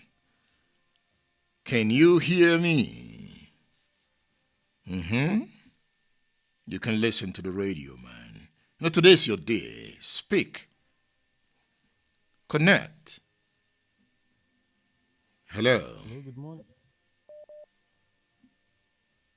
Hello, good morning, Mr. Edmond. Hello, good morning. Hello, Mr. Edmond. Hello, good morning. Hello. I can hear you. Yeah. So glad to get connected to you after a very long time. I'm Olutunji Timothy. Thank you, team. Please speak up. Yeah, I don't have any problem with anyone that love the current administration, as in the federal government administration. I don't have any issue with it. I don't have any issue loving the personality of the president. But then I think we need to educate those ones that they are not comfortable with the current administration concerning the issue of the coalition. If you are in that category, can you unilaterally confront the excesses, what you consider to be the excesses of the government? What do you think you can do to actually bring about the change? Do you think if nobody actually stands up, your plight will not continue? So, and that is why I feel, it is important that for as many that feel a lot of things are wrong with the current federal government or current Nigerian government, I feel they should actually see a reason why the coalition should actually come to stay. If you check what is happening in the political parties all around now, you will see a lot of them has been disrupted so much that they can, in fact, it is almost impossible for a single party now to actually stand as an opposition party. So having a platform like this is a very good development to me. I consider it a very good development, and I love it. Love it largely because at least if the coalition arrangement cannot unseat the government, the government, the Nigerian government, the current government, at least they can make the seats to be very hot for them, to be so comfortable. And for those that are following the situation in the country, right from the day that and the party was adopted, the current government have been having an issue. They began to talk, and I'm very sure in the next few days or weeks, we see a lot of new things will be happening. Unlike before, when the government felt it can do anything, they talk anyhow, they do whatever they want to do and want to silence anybody. And now another perspective to it is the fact that when we talk about the quality, the caliber, the antecedent of the people that actually did the coalition, that is the traditional way of doing things as far as politics is concerned. Because if you're actually expecting a new set of people entirely, then maybe we are looking at an unprecedented revolution. That is the only thing that can actually make that to be possible. So, but in a situation like this, it is just, just like saying the enemy of my enemy is my friend. So, but now, like I said before, at least if they cannot unseat the government that we feel we are not comfortable with, they can make that seat to be so uncomfortable for them to be so. Imagine the president will be out of the country, the vice president will be out of the country, and people will barely hear anything, probably except from Wike or Bayon Anuga responding anybody that want to talk against the government. So it is very important that we have something like that in place. So I think we should actually support this coalition so that they can actually give the government a very serious opposition. And at the same time, there is no way. It is this set of people that understand how they get power now, but it is left to us to set the agenda. That is the major problem we are having. If they know how to get the power, let us now know how to set agenda for them. And I will still beg Mr. Edmond, maybe by the time you are back, I think you need to educate us much better on how to hold the legislature accountable, because no democracy will thrive without a responsible legislature. And I feel that is a major problem that we have been having right from the beginning of this republic. And if we are able to trace that, if we are able to actually address this problem, then this executive rascality will actually reduce. Remember the fact that these members of the National Assembly, State Assembly, whatever, they are the closest to us. And to a very great extent, we know them. And they know during the time of election, they will always come back to see us. We may not see the presidential candidate. In fact, the governorship candidate may not come to our community. But some of these people, we need to actually demand more from them so that they will not become they will not just become errand institution to the executive. So this is what we must actually work on. So finally, like I said, we should embrace this coalition, because they actually, they will actually make that, they will make it so difficult now for the ruling government to think it can do anything and go away with it. Thank you so much, Mr. Edmund. Yeah. Yeah. Thank you, Olutunji Timothy, for calling the radio station. Can do anything and hello, good morning. Thank you so much, Mr. Edmund. Yeah. Hello, good morning. Good morning, sir. Your name and hello, where sir. you are calling from? Yes, my name is Kosim Olanrewaju, speaking from Akobo area of Ibadan.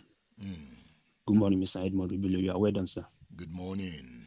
Your voice never be silenced.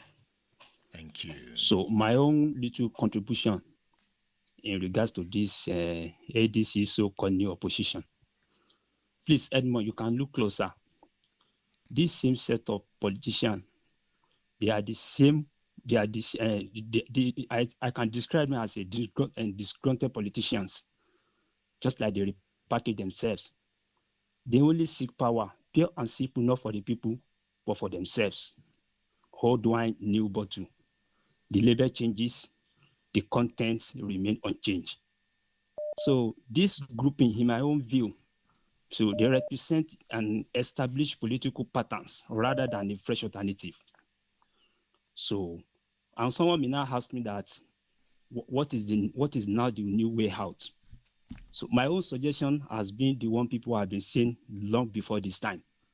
So we cannot build nothing on nothing in this country. We need to change the system. Without changing the system, you can never have a president that will satisfy Nigerians. The system changes by we should change from this presidential system of government and go back to the regional system of government. That is the only thing I can see for now. Because this current presidential system of government, where widespread feelings of marginalization persist among all ethnic groups, even those who have been dominant for over 40 of Nigeria's 64 years independence were also complaining of marginalization within 2 years of Southern president. So we need to change the system. We should go back to the regional system of government. Unless we do that, nothing can work again under this current presidential system of government we have in Nigeria. The second thing I wanted to say, it is what people have also been saying, but I may not like to say that on here now, is the negotiated dissolution of the Nigeria.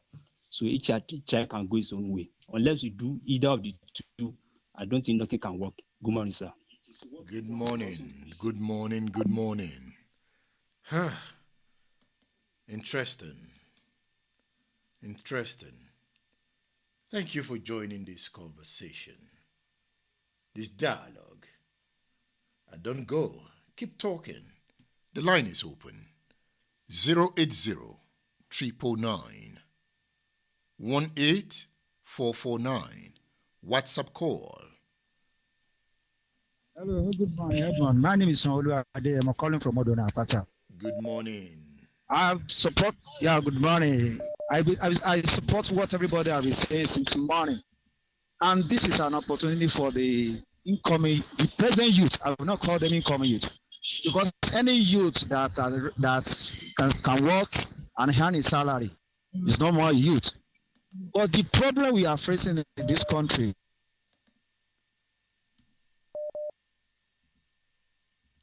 Hello, are you there? Hello. No, you don't know. I'm there. I'm with you. All right. Go so on. Now, bring the coalition to Nigeria now. I see it as opportunity for Nigeria, because look at what is happening. There's no real opposition in Nigeria now that can ready to tackle, criticize, oppose the present government of Tinubu. But the problem we are facing irregularity, unstable institution that has been since existing of this country. But if we, the masses, we are the ones that are not ready to out of these poverty regimes. We are not ready at all. We believe in my brother is a senator, my brother is a rep. I must support him. But your brother is not bringing table. You are not bringing food to your table. My brother is a Tinubu is a Yoruba man. Did your brother bring food to your table that can make your family conducive? environment conducive. Look at what is happening in the Benue. Many of these farmers, they are out of that land now because of the killing, insurgents, and bandits. Most of them are now in Yoruba land, working as a laborer. So the president of this country, President Tinubu, make any move to resolve this thing. That you call that place a basket food of the nation. And the basket food of the nation is now becoming nothing of the nation again. So that is why I see this coalition. I don't believe that somebody is older. Atiku is old. Amechi is old. No. Go back to when Azikiwe was named Zik of Africa. At what age? 68. 1986, 85, 87. Awolowo was 60-something. So why are we fooling ourselves that these people are old? No, it's not a matter of old, it's not a matter of young.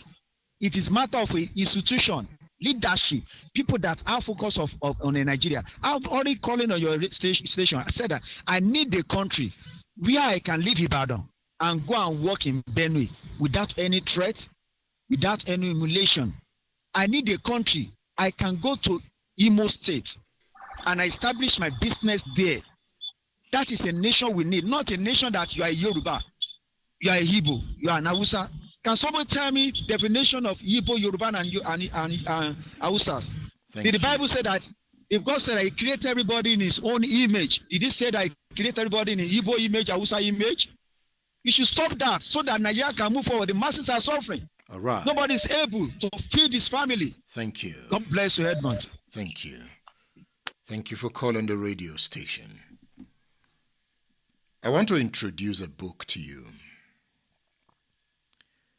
The book is entitled The State of Africa, A History of the Continent Since Independence.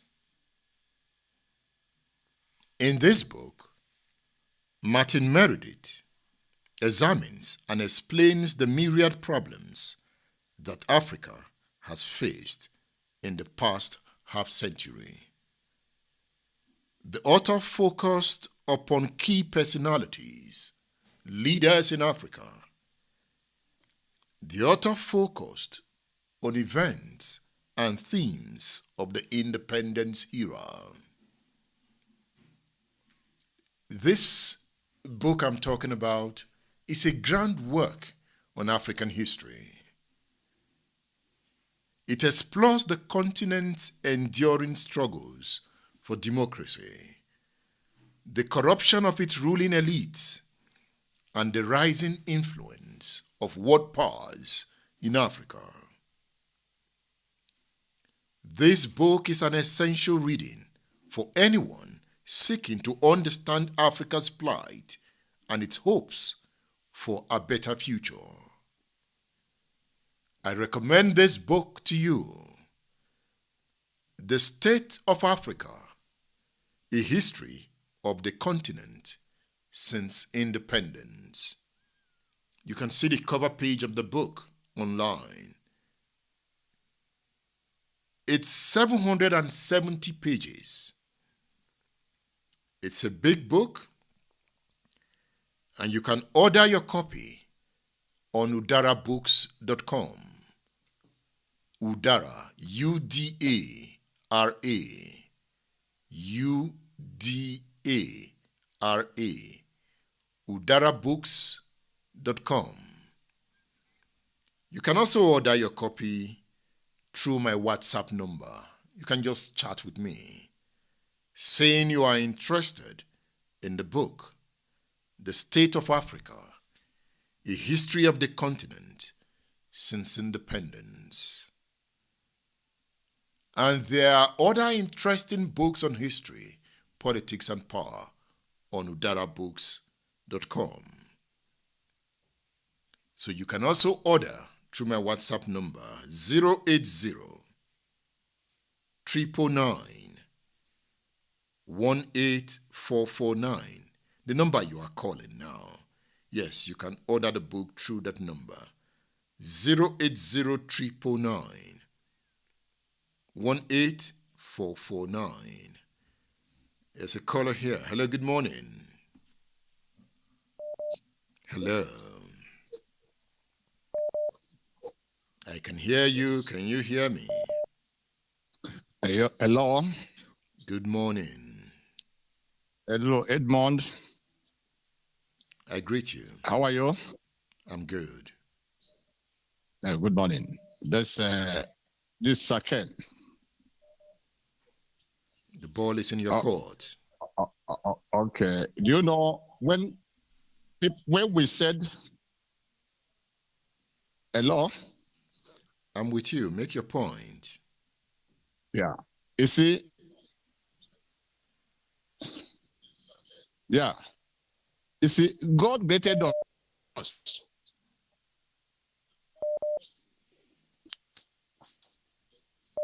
Okay. It seems the Hello? scholar is finding it very hard to put his words together. Thank you. Let's take another call. Hello, good morning.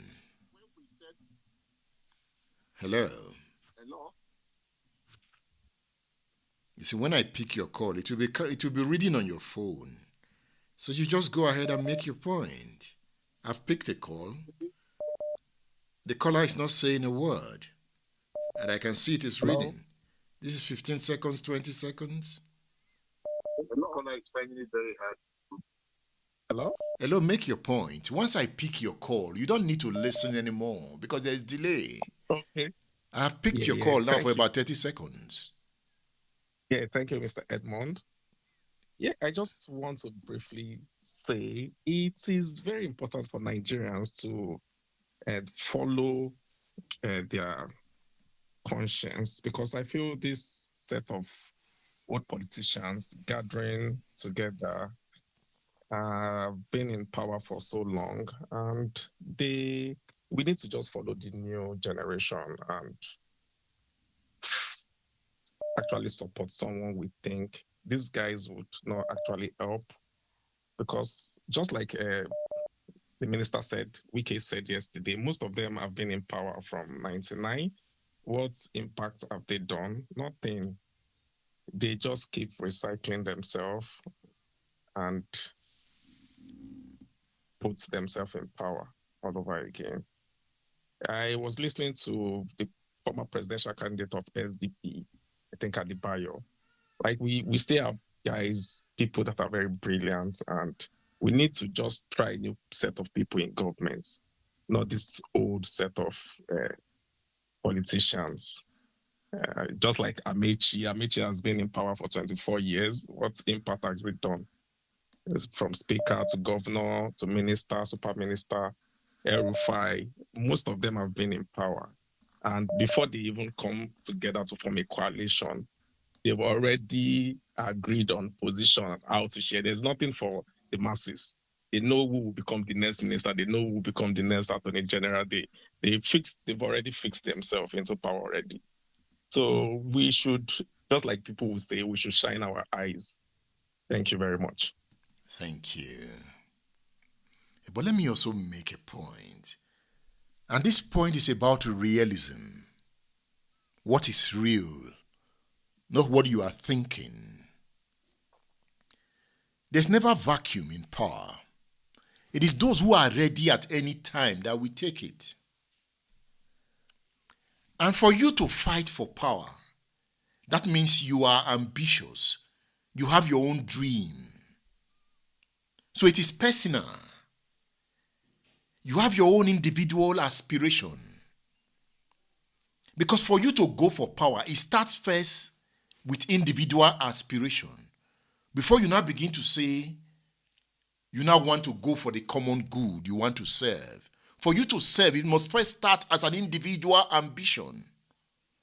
An individual ambition can be selfish. There is nothing wrong with individual ambition because it starts from there. So because it's an individual ambition, you have your own ideals, which might be different from mine. You have your own belief system. So in that case, your personal ambition is for you to achieve your own belief system. And if you don't believe in that system, you now say it is selfish because it is your own belief. Now, let's assume that individual interest is selfish. How do you now check that individual interest? It's for other interests to arise and also exert their own interest. So at the end of the day, you might now have different selfish interests coalescing. That is when you now build consensus. In that case, you give a little of your interest. Atiku gives a little of his interest. Tinubu gives a little of his interest. You now build consensus. That is democracy.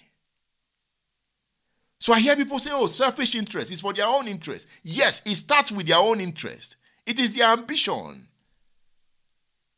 It is that personal interest that you now craft as a community interest in defense of their community. I have my own biases. I have certain things I believe in.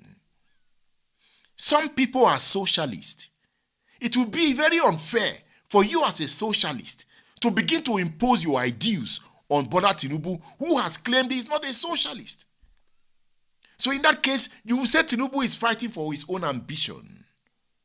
You that is a socialist, create the political platforms for you to attain power. Fight for it. Power is not given, it is taken. Tinubu has made that point. And it is a realistic point. Those who want change must fight for it. They must take it. Run with it. So how do you take it? That is the question you should be asking yourself. It is not impossible. These guys can be displaced if you set up a political machinery and build it over time and then launch it in such a way that it penetrates the fabrics of different sectors, the fabrics of the polity. However, it is easier said than done. The act of putting it together is where the struggle comes in. Putting a political movement together. You must be deliberate. In that case, if you want to create change, you must govern yourself by the highest standard. You must first start with yourself. Have you governed yourself? How do you govern yourself? How do you govern your mind? You know, from my experience as a political scientist, engaging members of the political class, sometimes they have very good intentions. They know what they want to do. But by the time they get there, those intentions are swept aside by the negative currents of power, which can be overwhelming. There's what you call the pressure of power. You might say Shey Makinde, and you envy him. He's governor. But there's also what you call the pressure of power. Do you want to experience that pressure? Do you want to experience what he experiences? That sometimes he might have sleepless nights because of what you call the pressure of power. So most of them are not ready for the pressure of power, and it derails them. Hey, the radio man is here. It is Splash 105.5 FM, the Integrity Station. Stay tuned. Stay cool. Hey, Bosu, how are you?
forward to a country that meets the needs of her people, it's important we reflect on the power of the mind, on the meaning of hope, and then creating the understanding required for nation building. So let's listen to this interview with Dr. Akin Onigbinde, a senior advocate of Nigeria. Down memory lanes. Let's talk history, let's talk politics, and let's talk power. The program is State Affairs. I am Edmond Opilo.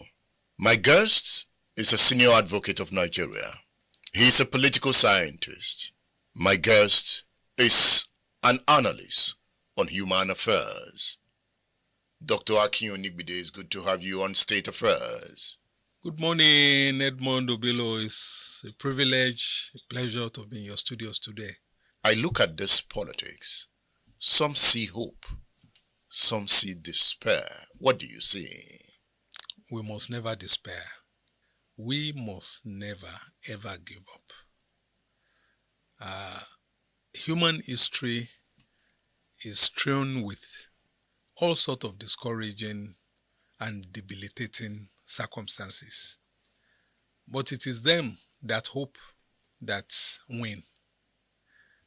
No matter what the level of difficulties that we confront in our individual lives, in our communities, in our country, we must never, give up hope.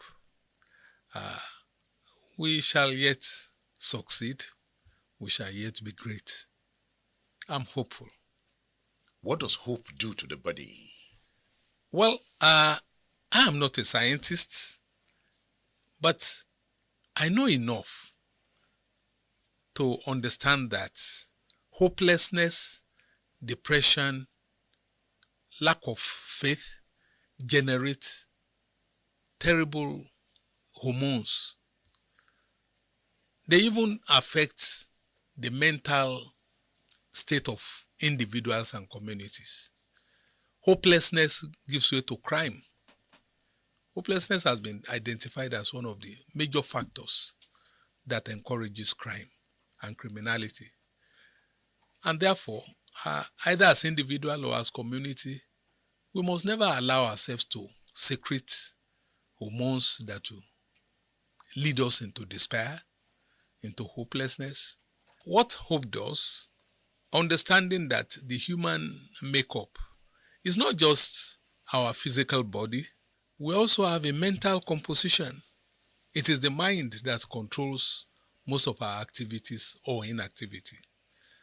And therefore, the interface between our mind and our bodies must never be polluted by negative feelings, negative emotions.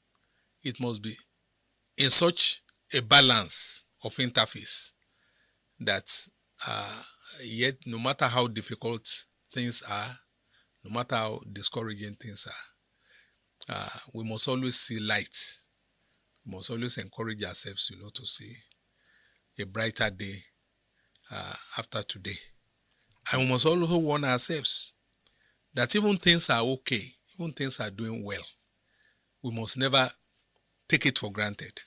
The price of liberty, the writer said, is eternal vigilance.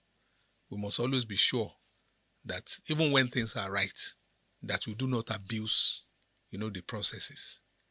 You just mentioned the mind. And it reminds me of Churchill's statement that the empires of the future are the empires of the mind. For you to build a great state, you must first dream it. And to dream it is a function of the mind. Is that not so? Absolutely so. Absolutely. You can't be more correct. The realities that we confront, whether negative or first exist in the mind of people. Even people that commit crime. A lot of times, it's when they lie down on their bed that they try to figure out.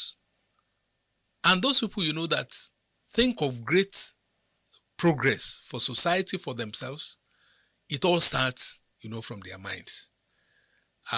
Therefore, even the scripture teaches us that we should guard our mind with all diligence, because out of it proceeds all the issues of life. Mind is an extremely powerful, gift of God that enables us to envision, to translate our physical abilities, our physical resources in the world into what becomes, of benefit, to all of us. Empires of the future indeed are empires of the mind. That means you are telling us that if we want to build a great future, we must build a system that advances the minds of the people. A system that is so robust that the mind begins to think creatively. I like to add that, as a matter of fact, no society, no individual can accomplish more than his mind can conceive. Whatever it is that an individual wants to accomplish, whatever it is that a society wants achieved, must be through the instrumentality of the mind. If Nigeria wants to rival all the countries of the world in science, in technology, in mathematics, it goes to our educational system. We cannot compete with countries that take education very seriously when we even shut down schools for festivals, when we don't give books, to our children to read, when our school system is so expensive that it is only those people, that have money that can attend those. The countries, that make progress are those that are committed, both in terms of what they say and what they do, to the development and the cultivation of the human intellect. So how would you describe the leaders of a system of poor education, system of poor health care, a system where the people cannot feed well because the agricultural sector is down? How would you describe the leaders of such people? The truth about society is that societies can grow and societies can regress. If you have Nigeria in mind, things have not always been like this. Our educational system was not as palace as what we have today. There was a time in medical history when UCH provided medical care, I understand, to even the king of Saudi Arabia at a particular time. Our educational system produced the best, including a Nobel Prize laureate. It is that we are regressing. There was a time when cocoa was one of the major foreign exchange earners in this country. Hunger has never been the history of Nigeria from the beginning. It is that after a while, we became complacent. We thought that easy money is easier to get than to exert ourselves. Coal was available to power our systems. So I don't want us to slip into, the imagination that this is the way it has always been. No. It is that our society has regressed, and we are paying the consequences. There is a serious decline. There's a serious decline. And that can be traced to the mindsets of the leaders. Absolutely so. And they say the character of the leaders at all times is the dominant character of the state. Absolutely. But let us get to the other flip side. There's always a flip side. The choice of what the followers also make is a contributory factor. If you run a society where roguery is celebrated, where people prefer materialism as a basis for honor in society, you are going to produce the kind of leaders that you have just characterized. It is also important, that members of the society define sufficiently strong profile for leadership, character, rather than somebody that is able to distribute money, to buy votes, and what have you. If the system is weak mentally, can the followers be able to decipher that good leader from the bad one? Well, these arguments, comes up once in a while, and people try to say that, well, if the education is weak on the part of the followership, that it might be difficult to make the correct political choices. I don't think so. South Africa was subjected to one of the worst forms of human degradation under apartheid. All right? Now, that didn't stop South Africans from having the kind of political consciousness that made them to throw away apartheid. In our societies, in our communities, we have values. We have those people that we respect on account of their characters. It doesn't take too much of education to know who is doing right and who is doing wrong. And education alone does not make a good leader. We have been disappointed with people that have chains of degrees in this country who ended up being rogue leaders. Character is at the center of leadership. And unless we find, very sad, an Oba was caught, in the US recently and is presently in the custody of FBI undergoing trial for scamming the American system of the COVID fund. That was, so some people elected that person as Oba. Is that what an Oba is supposed to? Are you surprised about that? If governors and presidents can be defined? Absolutely, I'm not surprised. What I'm saying is that at the community level, we ought to interrogate who and who we are going to give positions of honor. But we've not been able to interrogate that. So does that speak of a system that needs redemption? Absolutely. What I am saying is that our society was not always like this. Men of honor are known in society, and they are the people that are accorded positions of trust. That is no more the case. That is no more the case. The standard is sliding, and the choices that members of the society are making are getting more parlous. State Affairs with Edmond Obilo is live.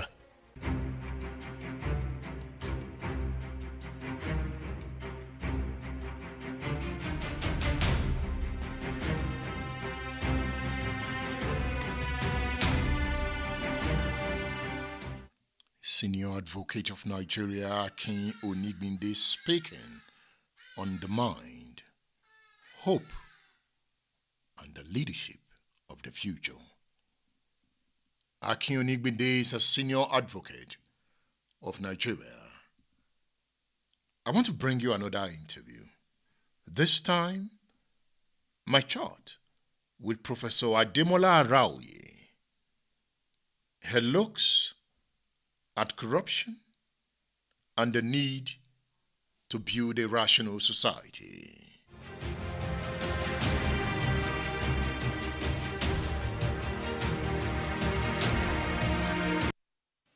My guest, Professor Ademola Araoye, is the author of the book The Ghettos of Pan-Africanism. Prof, on page 120, you said endemic corruption across Africa is consistent with the eternal struggle between the forces of light and harmony and the forces of darkness and anarchy. This is based on empirical observations one has made. Not just in Nigeria. I've been around for some time, and I've been in places. Wherever in Africa, wherever you go, there is a clear line between the ruinous elite, however small they are, and the vast majority.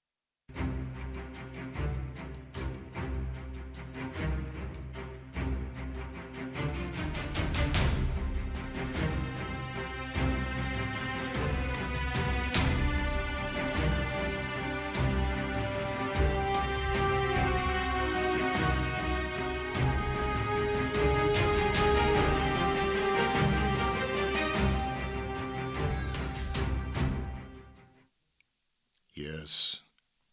Radio Man, how are you? Radio Man is fine. And how are you? The gathering storm. Will history repeat itself in Nigeria's 2027 showdown? The year was 2015. A coalition of opposition parties united under the banner of the All Progressives Congress, APC, achieved what many thought impossible. They toppled an incumbent president, Goodluck Jonathan, and his powerful People's Democratic Party. Now, as Nigeria grapples with crippling economic hardship, rising insecurity, and widespread disillusionment, history appears to be repeating itself. A new coalition is forming, led by politicians Peter Obi, Atiku Abubakar, Nasir Rufai, Rauf Aregbesola, David Mark, Rotimi Amechi, and others under the African Democratic Congress, ADC. But here is the fundamental question. Will this coalition truly bring change? Or is it just another power grab by Nigeria's recycled political elite? Look at the 2015 playbook. Can lightning strike twice? In 2014, the APC emerged as a united front against the PDP's 16-year rule. They promised change, and Nigerians, desperate for relief from corruption and economic stagnation, believed them. But what happened after they won? Fuel prices soared. Corruption persisted with ruthless abandon. The naira, as we can see now, is on a free fall. Insecurity has worsened from Buhari to Tinubu. Now, the same politicians who have continued to fail Nigerians are regrouping under the ADC, presenting themselves as the solution. Should we trust them this time? Is there a big lie? We are here to rescue Nigeria. Is that a big lie? I have more questions to raise. But let me introduce you to this book. This book is entitled The Fortunes of Africa by Martin Meredith. I have already introduced you to Martin Meredith's book entitled The State of Africa, A History of the Continent Since Independence. I'm introducing these two books to you because perhaps you need them. The Fortunes of Africa can be called Volume 1. But Martin Meredith didn't call it Volume 1. He didn't call it Volume 1. He called it The Fortunes of Africa. Why the state of Africa can be described as Volume 2. See, these two books will open you to new dimensions of power through the value of history. Fortunes of Africa, a 5,000-year history of wealth, greed, and endeavor. In this vast and vivid panorama of history, Martin Meredith, best-selling author of The State of Africa, follows the fortunes of Africa over a period of 5,000 years. With compelling narrative, he traces the rise and fall of ancient kingdoms and empires, the spread of Christianity and Islam. He talks about the quest for gold and other riches, the exploits of explorers and missionaries, and the impact of European colonization. In this book, Fortunes of Africa, a 5,000 years of history of wealth, greed, and endeavor, Martin Meredith examines the fate of modern African states and concludes with a glimpse into their future. Hello. This book is history on an epic scale. It is 745 pages. Understand these books and prepare yourself for leadership. You know, sometimes the failure of leadership in Africa is that you cannot give what you don't have. Some of these guys want to do good, but they don't have the capacity to do good. They don't have the mental momentum to unleash redemptive change. So that is why they are easily swept away by the currents of negative power. When you read books like The Fortunes of Africa, it prepares your mind for leadership. You begin to align yourself with the highest order of consciousness.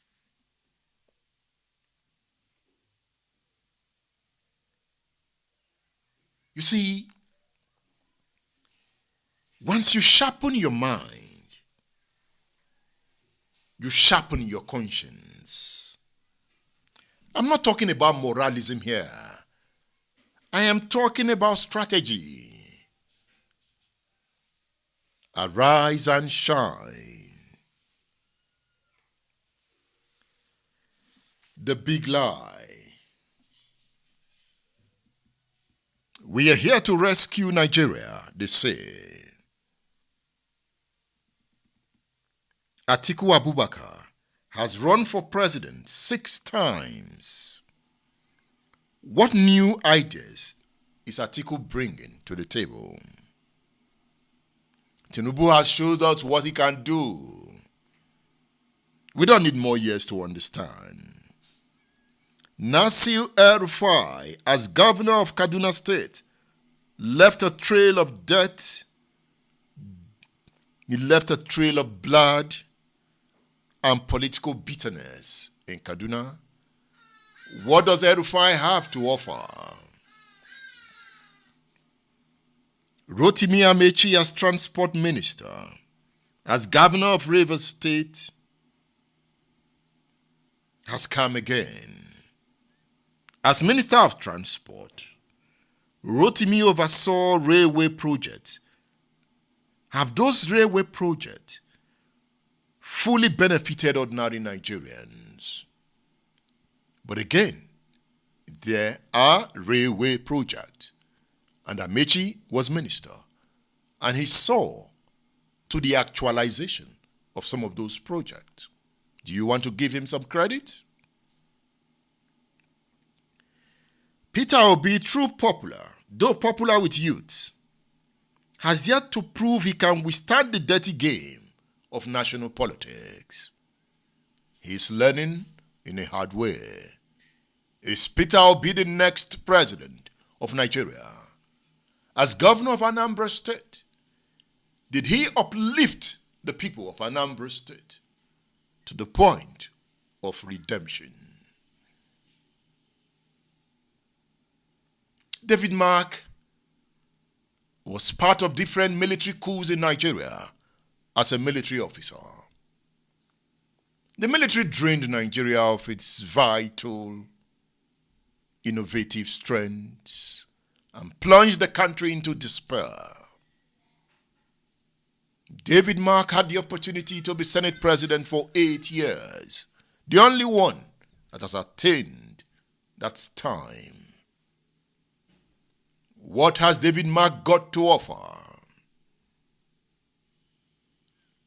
Rauf Aregbesola, a Tinubu man.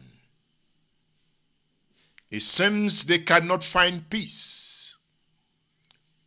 Will Aregbesola be bold enough to campaign against Tinubu? Will he remember the past and retreat?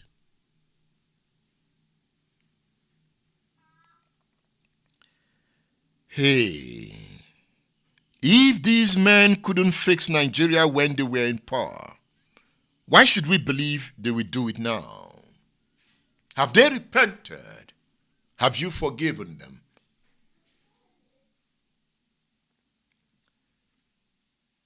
Is this about power or the people?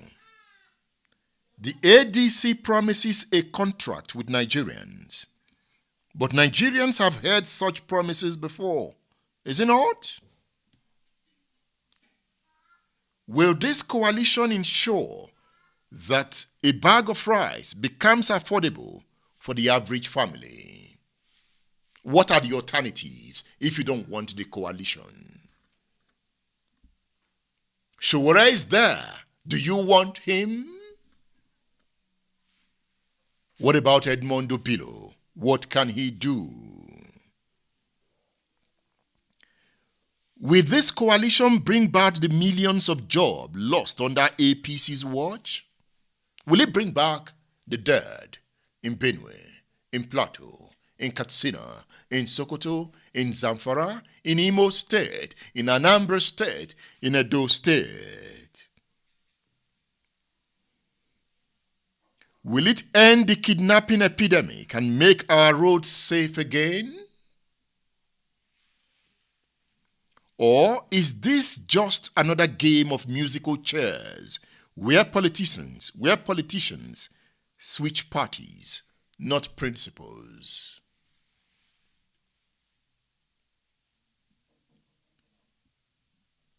This is a warning from history. In 2015, Nigerians celebrated the fall of the PDP, only to realize too late that the APC was no better. Now, as another coalition rises, you must ask questions. Are we being set up for another disappointment? Are you helpless? What can you do? Can your anger trigger a redemptive change? Will power simply change hands while the suffering of the masses remain? Or is there truly a new vision for Nigeria this time? Peter Obi, speak. Atiku, speak. Tinubu, respond. Nigerians are tired. The masses are hungry. The youths are angry. If this coalition is serious, it must do more than just attack Tinubu. It must present a clear, actionable plan. Fix the economy. Bring down food prices. Stabilize the naira. Create jobs. End insecurity. Stop the killings, kidnappings, and banditry. Restore trust. No more empty promises. Otherwise, This will just be another political cycles where the audience, Nigerians, pay the price, while the clowns take the spoils.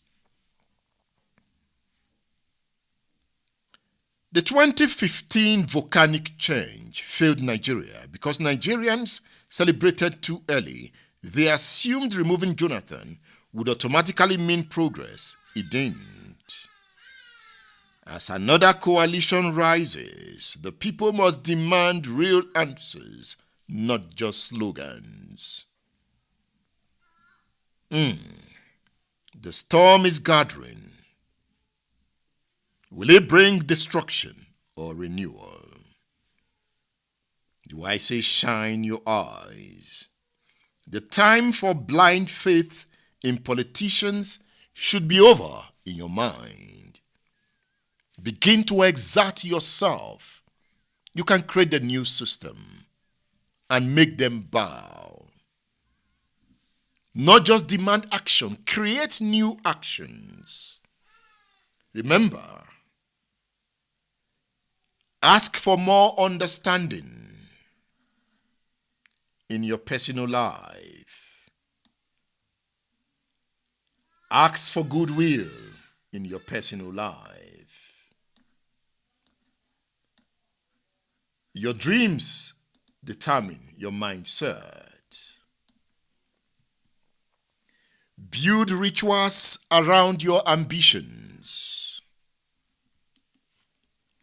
Ask for more alignment. Only the man of purpose can carry the weight of power. Are you there? If you attain the level of wisdom, your enemies become teachers. Govern yourself with precision. Be the change that you want. Seek refinement. Refine your mind.